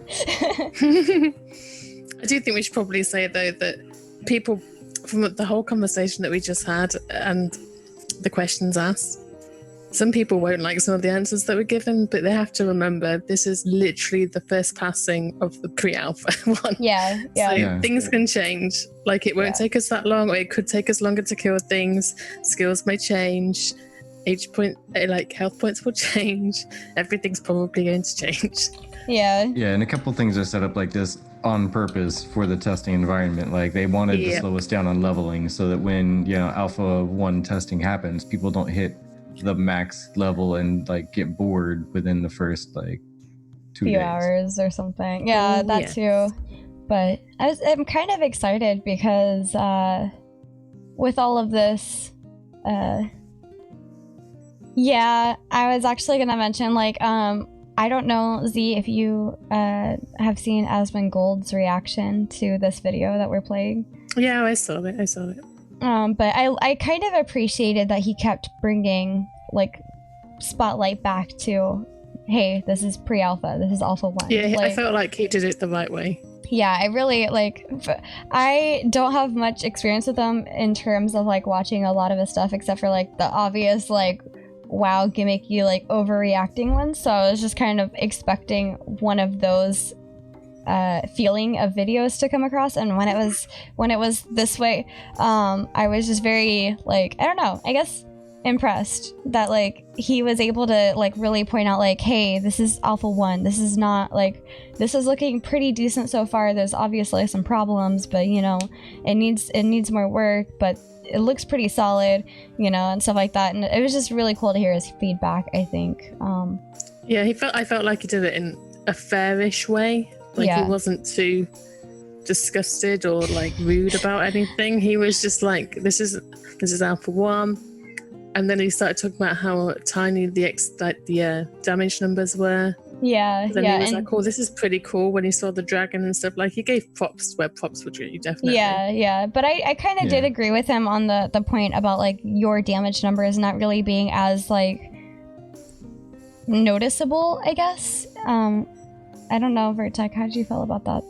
Like, what parts did you feel about?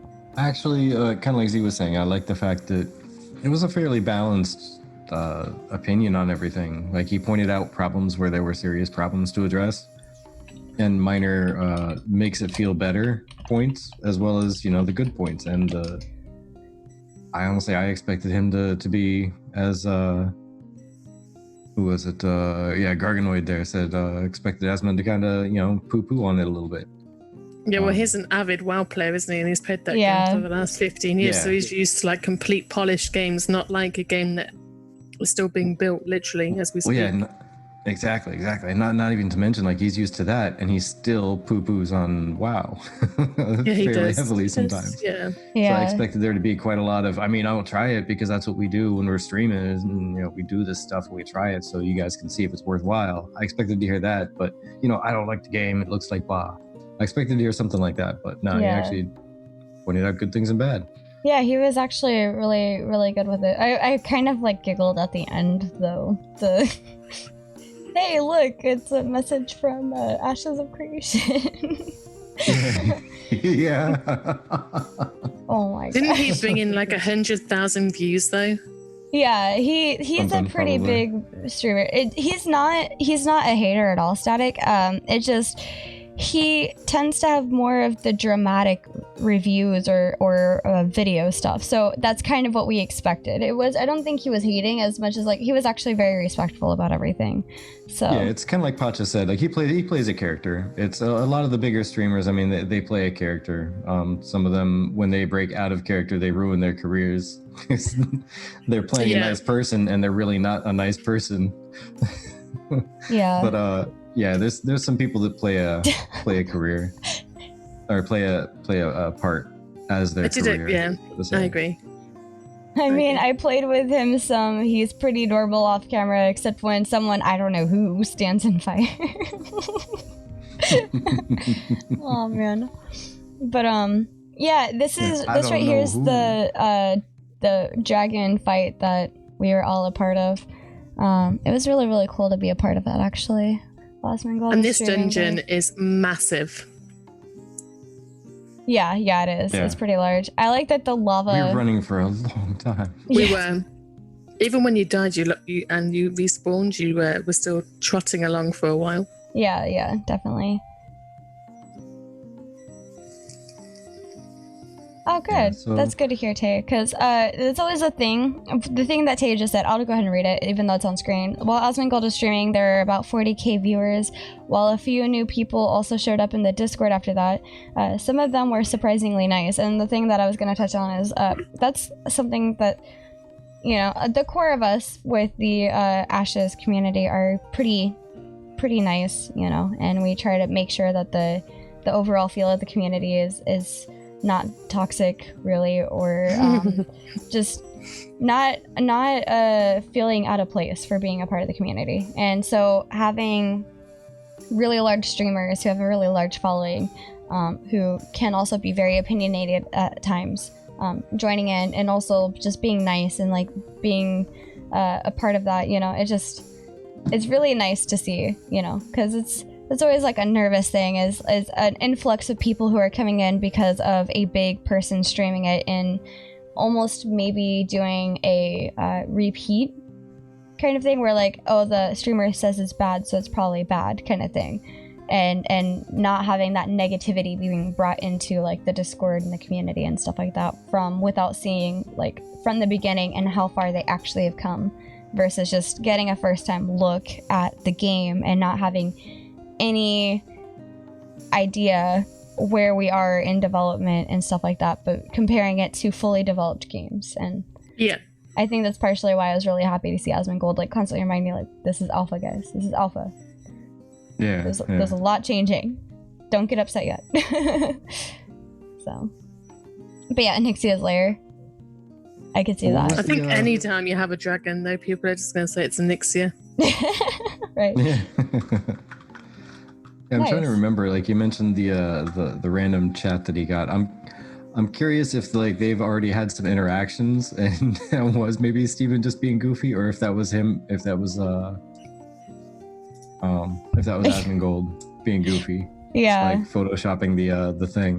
Yeah. No, Steven even said in Discord that it was him. Oh my goodness, Oh, nice. really? That's fantastic. So the thing that we're talking about is at the end of Asmongold's video, it says, "Hey, what's up, baby girl?" It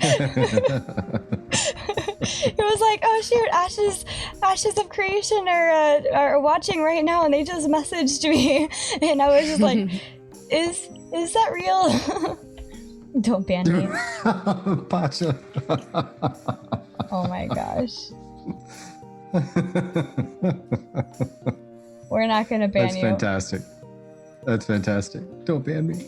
Pacha bot. Oh my gosh.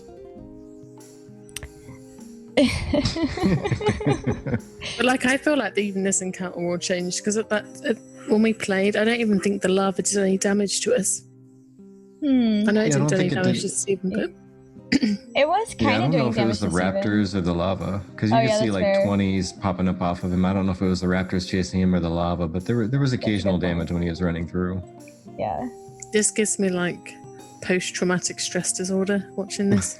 Oh no. I'll tell you what though, the dragon will be a fun fight once they actually polish it up, I'm sure. Yeah. Oh yeah. Okay, Woodchip says, with only a 10k per server, do you really want a huge streamer to come in and take over the world on that server? Nope. Because they would just be voted mayor. And everyone would rush to their node, there'd be no competition anywhere. Yeah. I missed you.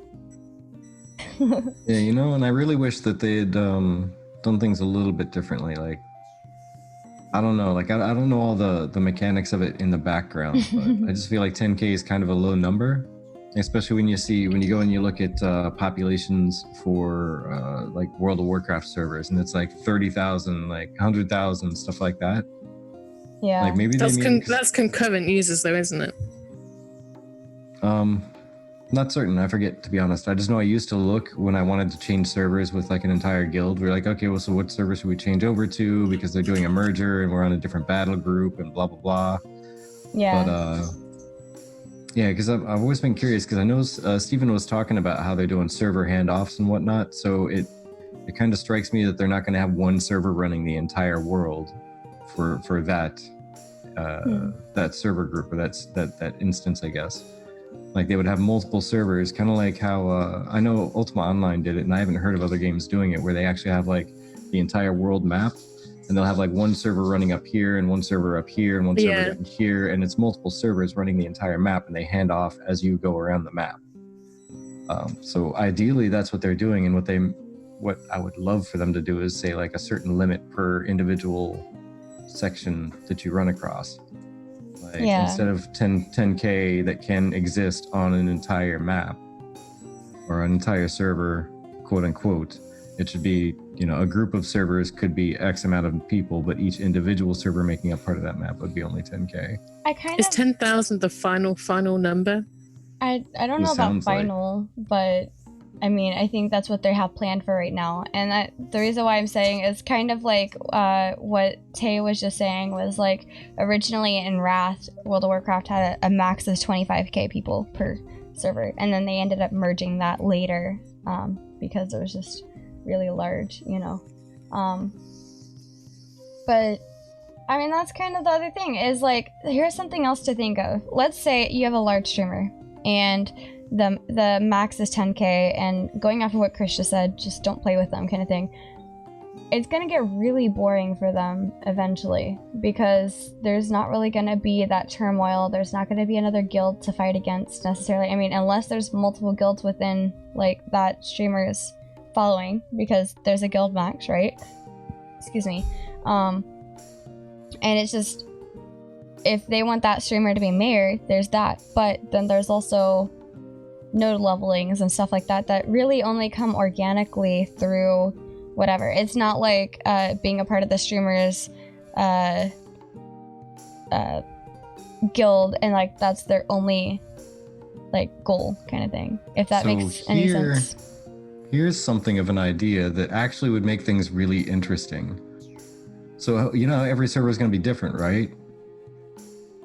Yeah. Why wouldn't you almost be able to look at it as some of the, if there is a big streamer like Towley or something like that comes over here that just has a massive following. Mm-hmm. Is Towley even still around? I don't know. But anyway, I don't know who that is. I'm sorry.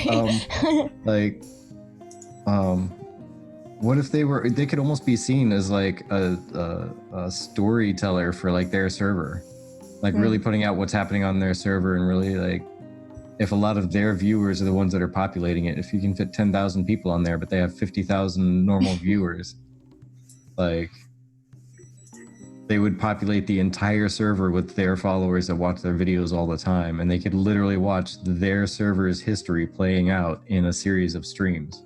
That's actually kind of cool, now that I think about it. Like they could almost partner up with Intrepid on doing stuff like that. Like, hey, I have a huge following. Do you mind if we just get our own server? Yeah. And we could just tell our server's story through my streams? Yeah.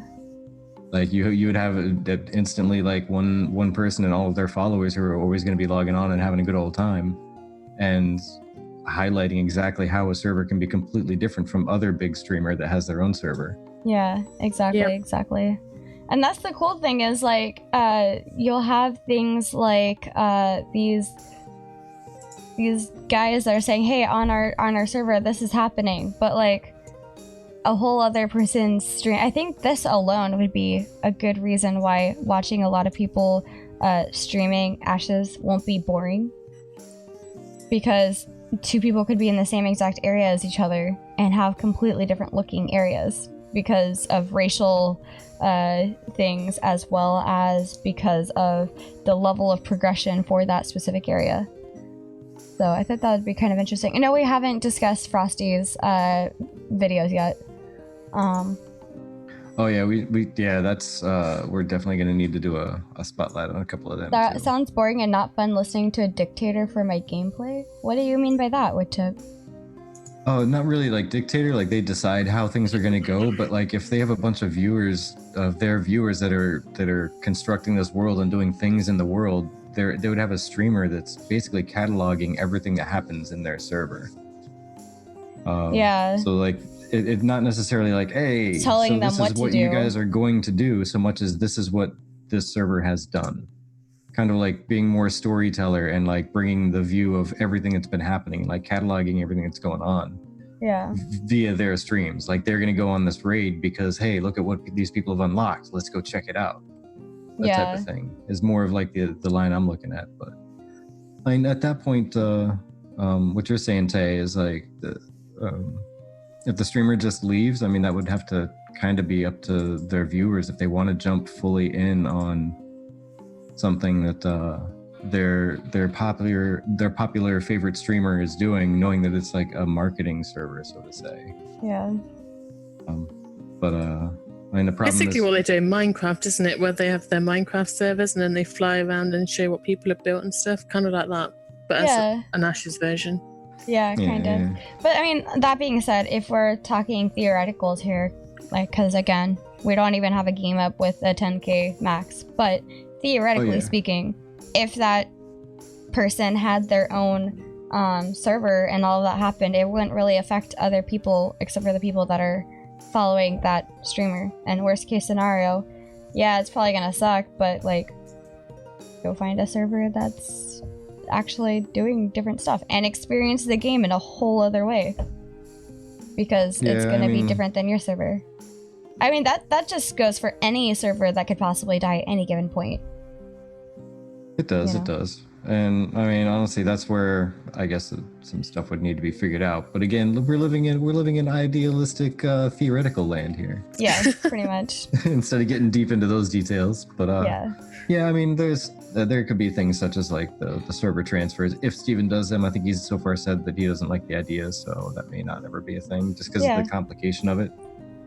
Plus the engineering in the background. There's that, and also if each one's like a parallel universe, you know, you wouldn't. Yeah, and that's where it really gets tough. Is you lose like all of your progress with a lot of stuff as soon as you do that, because that stuff may not even exist on the other server. So server transfers are basically going to be like, all right, well, here's your bags. Have a good day. Right. Like you lost out on all of your status with this religion because they didn't even unlock that one on this other server because they thought that god was trash. Oof. Right. Like you lose all your following with the Thieves Guild because they took a totally different direction in their story path or what have you. Yeah. Exactly. And that city that you developed, it doesn't even exist either. As a matter of fact, nobody even put so much as like a farm on that plot or on that node. So I'd like to see them on, like, when the game's fully out, like on the website, have like, this is server 1 and this is what it looks like, and then have it like an interactive map. So this up north is like a stage 6, and then down south, you know, like all the things that they've unlocked and everything, and then this is server 2 and this is how it looks different, and like the metropolis is like in the east, and then server 3, and then you could just like compare how each server looked. I think that'd be awesome.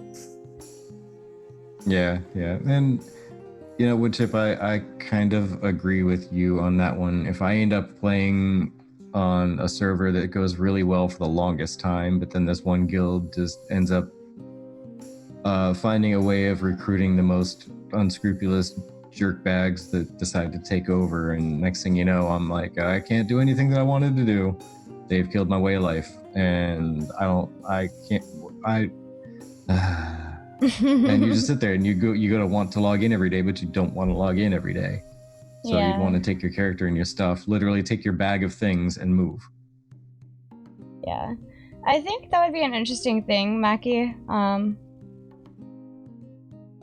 be. And you know, it's hard. And that's where things get really complicated too, especially with Steven's like no pay to win, because you can totally find out with like everyone posting stuff on the web like, hey, PvP just doesn't really exist. We're a happy little, you know, whatever land of we don't kill each other in the woods. Okay, cool. So they start a character there and they level up to max, and then they pay to transfer to their PvP server, which was a grueling battle to get up to max level. And that, in theory, could be a pay to win if it's a paid server transfer. Yeah, that's true. But on the other token, if they were to give you, say, 1 transfer per year for free, that wouldn't be a bad thing necessarily, because anybody could take advantage of the same thing without paying extra money into it. But also, no, not separated PvP and PvE servers. It's all going to be open PvP. But it's just saying, like, if one server happened to be less into constant PvP than another server, there's no such thing as a PvP and PvE server in Ashes of Creation.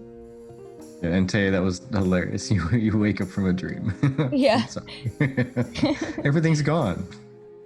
And now you need to relearn life. Yeah. Okay, random question. Do you think the Nikua houses, furniture, and cities will look like sticks and stones compared to the elf architecture we've seen so far? I want to be a Nikua, but I would like a nice looking The place. Nikua was in the stream, wasn't it? Yes, it was. The first stream that we saw on the beach. It was also a few of the options that they were showing where they were showing the not necessarily cosmetic, I think, what do you call it? I guess actual building versions of the houses and stuff. I don't know. Yeah, they showed some of their buildings and everything like that, like how it would be out in the world. And honestly, to me, like it is literally sticks and stones. Yeah. Like it's quite literally like blocks, like railroad tie blocks of wood and giant stones and whatnot. But it has the appearance and the feel of, hey man, we live in paradise. Why would we want to shelter ourselves away from paradise? Let's just basically Moana. Yeah, let's just put some walls up to protect us from a little bit of wind and some roofs up to keep us out of the rain, and we'll just relax in paradise and live here forever. Like it looks more like purposely left open air and relaxed is how it looks. It doesn't feel like sticks and stones like caveman style. Can you prepare to save Tay from death if he needs it? There we go. Okay, no death. We're good. No death. Oh, but it doesn't show it on stream. Interesting. Sorry, if I look up on the actual stream, it shows just 3 stars. Oh, wow. Interesting. Right?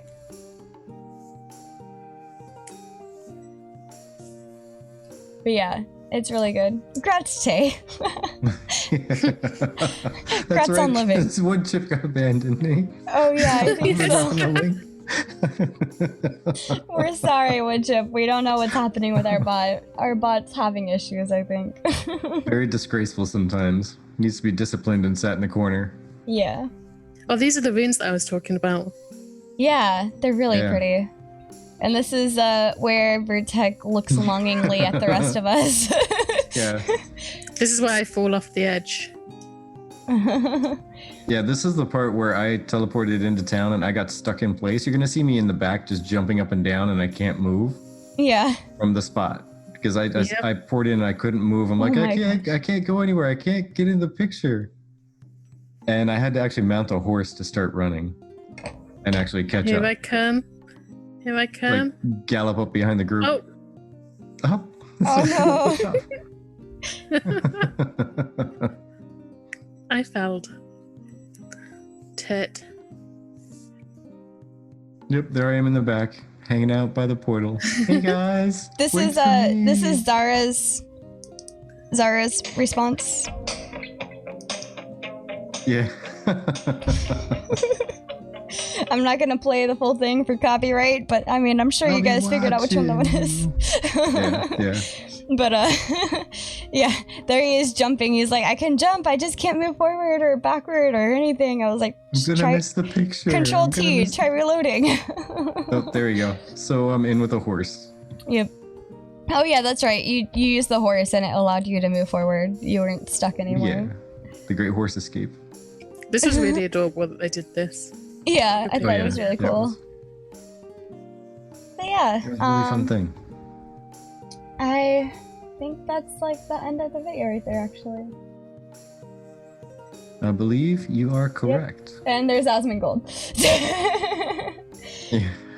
But let me get the background back up here. There we go. The horse was the MVP. Yeah, I agree. There we go.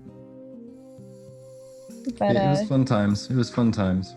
Yeah. I think by the time they adjust a few things and make some tweaks and get more people in there, it's gonna be really good. People will love it. Yeah, I think so too. Yep. I'm really excited to kind of see where everybody's going. Yeah, this is I'm obsessed with the ocean, so I had to put the ocean up here.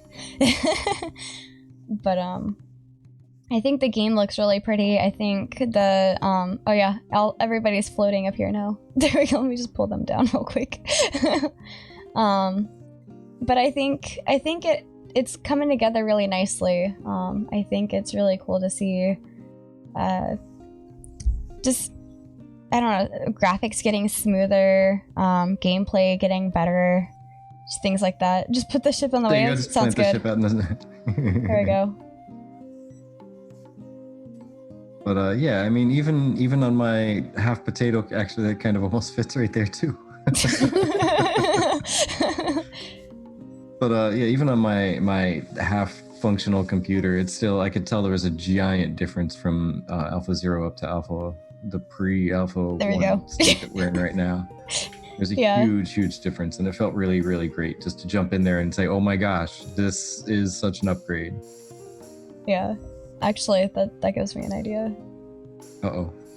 Are you gonna get all artsy now and get all this, like, completely... Do you remember those felt pictures that you used to have as a kid? It was like a board. Yes. Oh, And then you had, like, can move them around. fuzzy felt. Yeah. There we go. Perfection achieved. Wait, this one needs to be a Looks little at bit. Chihuahua up in the foreground there. What am I watching? There we go. Terrifying. Yeah, these are actually the skins that you can buy. These are the ones that are still up in the Ashes shop. And they aren't putting up any new cosmetics for a little while just because of the whole pandemic situation. So yes, I agree with Chip. BOW definitely needs to be let in for test servers, but it's not up to us. I think he's going to be one of those that's going to take like the little mermaid thing that's hanging out on the front of your ship, like out on the front mast that's like sticking way out, and just like triple stack them so there's 7 of them, 8 of them just sticking out all over the edge, just so when he runs aground he can just plow as many people as possible through it. Oh my gosh. When they say naval combat, they mean on the ocean, not from the ocean. Okay? Not having innocents on the beach. Sorry, am I still choppy? No, you're a little bit better there. You just went a little bit wonky earlier. Oh, okay. Yeah. Now Wasn't, Chibi like, looks at her absolutely Discord. horrendous, but it was Yeah. a little off. Good contrast to the spooky guys. Oh no, That's I'm not looking. No, no, I'm scared. Not doing it. Not gonna do it. Not gonna do it. Yeah. So, anybody else who took place in the alpha, what were your opinions, or like the strongest opinion on something that you have, be it good, bad, indifferent, like something you feel needs to change, something that you feel they hit spot on, or they're on a really good track for? Like your strongest impression from it. No innocence, just extra experience. I love it. That might be a new slogan of mine for one of my characters. What are you guys doing? I was doing laundry. We're streaming? Question mark? Yeah, we're just shooting the breeze, casually talking about the pre-alpha footage that was out, and Bree is over here crafting a scene of the video, planting the boat out in the ocean and turning a chihuahua into a wolfhound. You might steal that. I'm excited to see when it comes up again what's changed and what to see it progressing. Just keep on chugging on. Yeah, that I think is what I'm most excited to see. It's not necessarily any specific thing, just I want to see what they improve upon next. Yeah, and then what I they agree. improve upon after that. I want to see the progress each time. Because it's happening every single time. There's some progress. They say it's happening, but you can't really like place that in your mind on exactly what's going on until you actually see it. Yeah, right? Same temper, bigger fluff. Oh my gosh. Yeah, so yeah, there's going to be an entire game's worth of cosmetic items as soon as it launches. Like, World of Warcraft may have had that by their 5th year. Right. But so, yeah, it's going to be... I wanted to share, Frosty's video. They just put up a video for the Heart of the Community, as they call it. What's this video about? I'm trying to go back to where it is real quick. Sorry, give me a second. I get lost really easily in the there we go, videos, community creation. Oh, hey, area. Frosty. Hey, Frosty. Frosty, what's this video about? Hi, Fab. Yeah, Frosty, why don't you talk about what this video is about? The Ashes of Creation, the heart of the community. Give me a rundown. But there's the link. It's also in our Golden Feather podcast Discord under community creations for videos.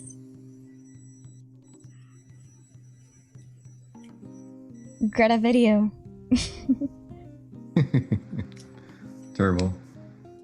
Wait me. Yes, you. Yeah. I want to know what your video is about. Yeah.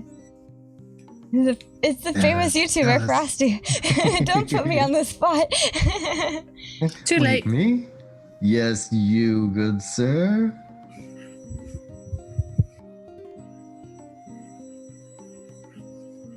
Alright. Oh, I'm too scared. Aw.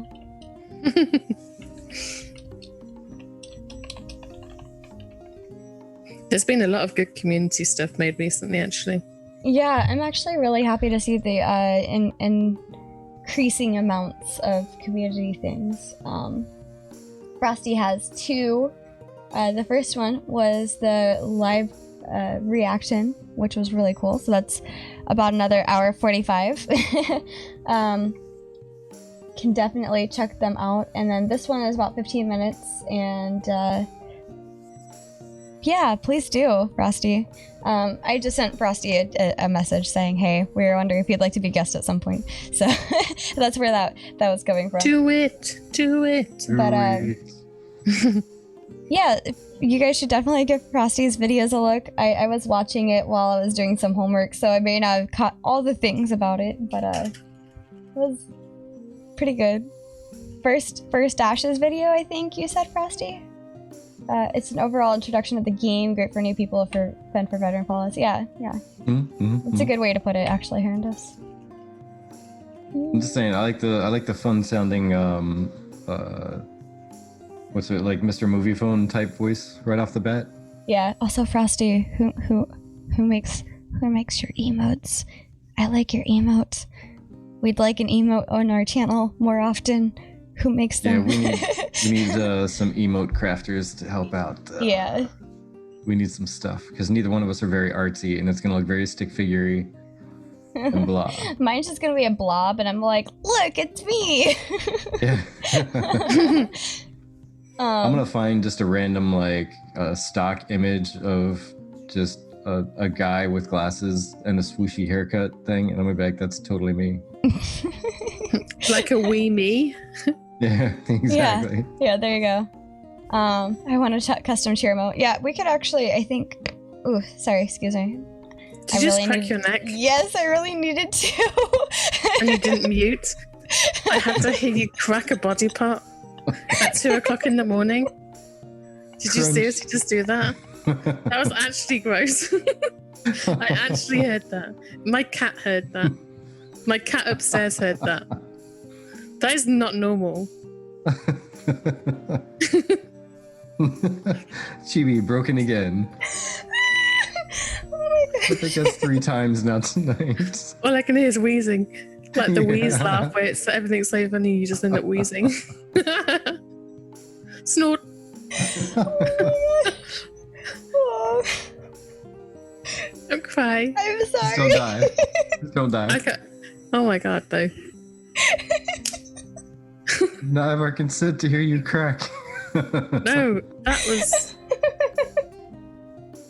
Oh I don't even know what to say. I can't. I'm just going to drink some water. GB's broken. I can't stop crying. I'm sorry. Oh my gosh. Thank you. Well, I do believe it might be about time to start winding down anyway. Oh my gosh. Yeah.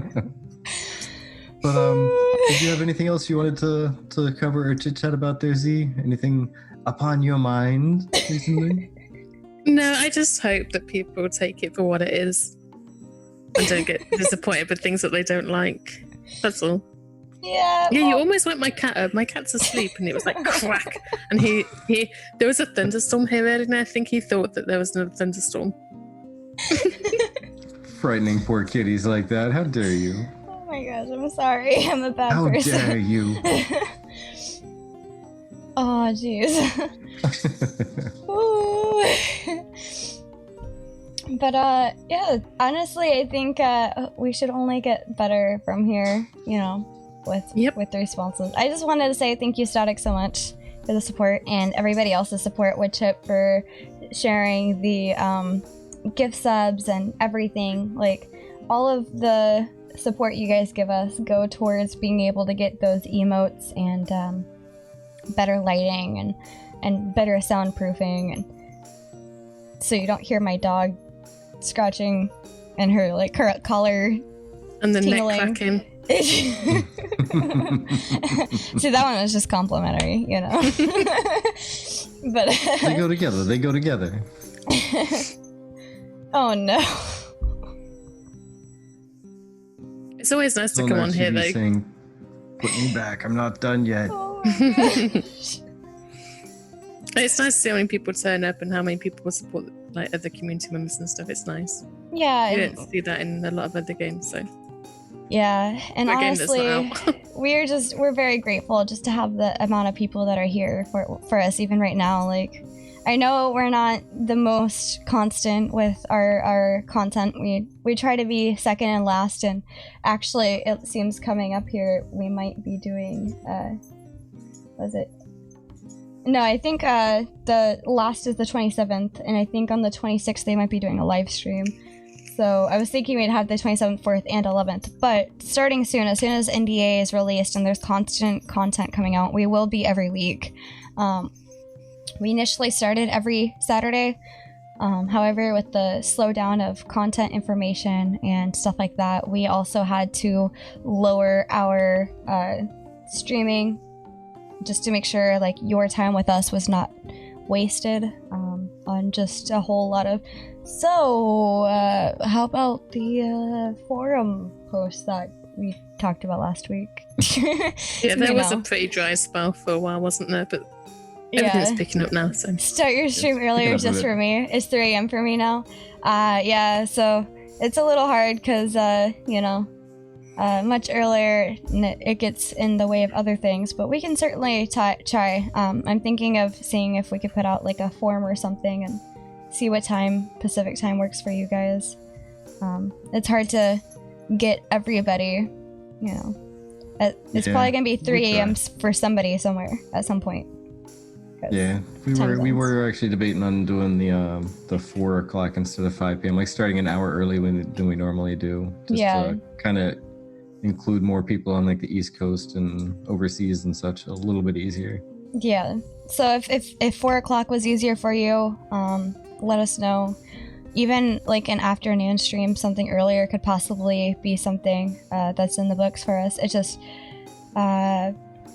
also kind of, how do I put this? I'm trying to like dance around the subject, I think. Vertec is currently applying for a lot of jobs, so there's a possibility we may end up on the East Coast at some point. So, that being said, could even do 5 p.m. East Coast time and just have it be a lot earlier, like 2 p.m. West Coast time kind of thing. And keep it about the same time for our like normal thing. But yeah, all the positive energy for getting a good job. Yeah. I mean, I'm just saying, I got through third interview and it feels really good. I dropped a lot of clay on the floor. Project manager was talking about, you know, how would it be a great opportunity for me. So fingers crossed that means he's picking me. Yeah. But all in all, we'll keep you guys updated. We may or may not, depending on how things line up, end up missing a stream just because of driving and moving and stuff if it comes to that point. But right now, you know, keeping a really chill attitude with everything and just hoping for the best, you know. So fingers crossed and stuff. Yeah. But And yeah. stuff. So 2 weeks from now, we're gonna do another show. Yep. As per the usual. I And believe we already have our guest set. Yes. The couch nerd. Da-da-da-da. Yeah. Nice. Yeah, so we were hoping to grab him for today's second person, but I guess he was very, very busy, and I wanted to try to give him some viewership with you guys, because I think he's starting, as soon as Alpha1 NDA comes off, I think he'd like to start doing some more community content. So his new layout is looking really cool, so wanted to highlight that. In fact, that was on our last live stream with you guys. And two, wanted you guys to meet one of the people that made, back when we were Party of 5 and beginning of the Golden Feather, the background that we had with the...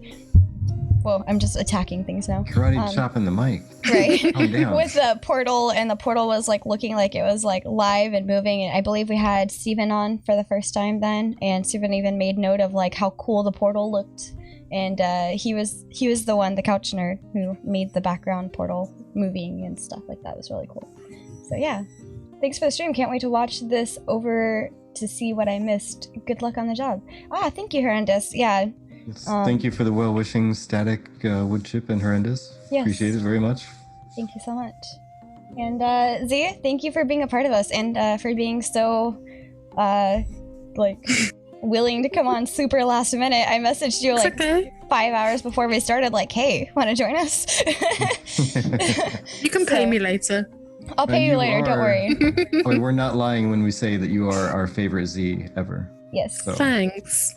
The best I love you guys.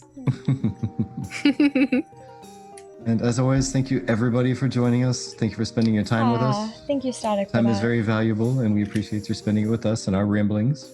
Yes. I'm sorry. I'm really bad at that, aren't I? All right. Well, we'll see you in 2 weeks on the 27th at 5 p.m. until we hammer down a new stream time. Just give us some time to kind of mull things over and talk about it, and we'll give you guys ample information and heads up when we're starting earlier. But thank you for the feedback. We love feedback and would love to know if there's a better time for you guys. So thank you so much, Static, for all of the support you've given us today. We are super grateful for that. Yeah, stay safe, stay well, enjoy gaming, and we'll see you next time. Bye, guys. Bye. See you next time. I'm waving too. Yeah, waving with both hands. You just can't see me. Alrighty. Bye. Bye.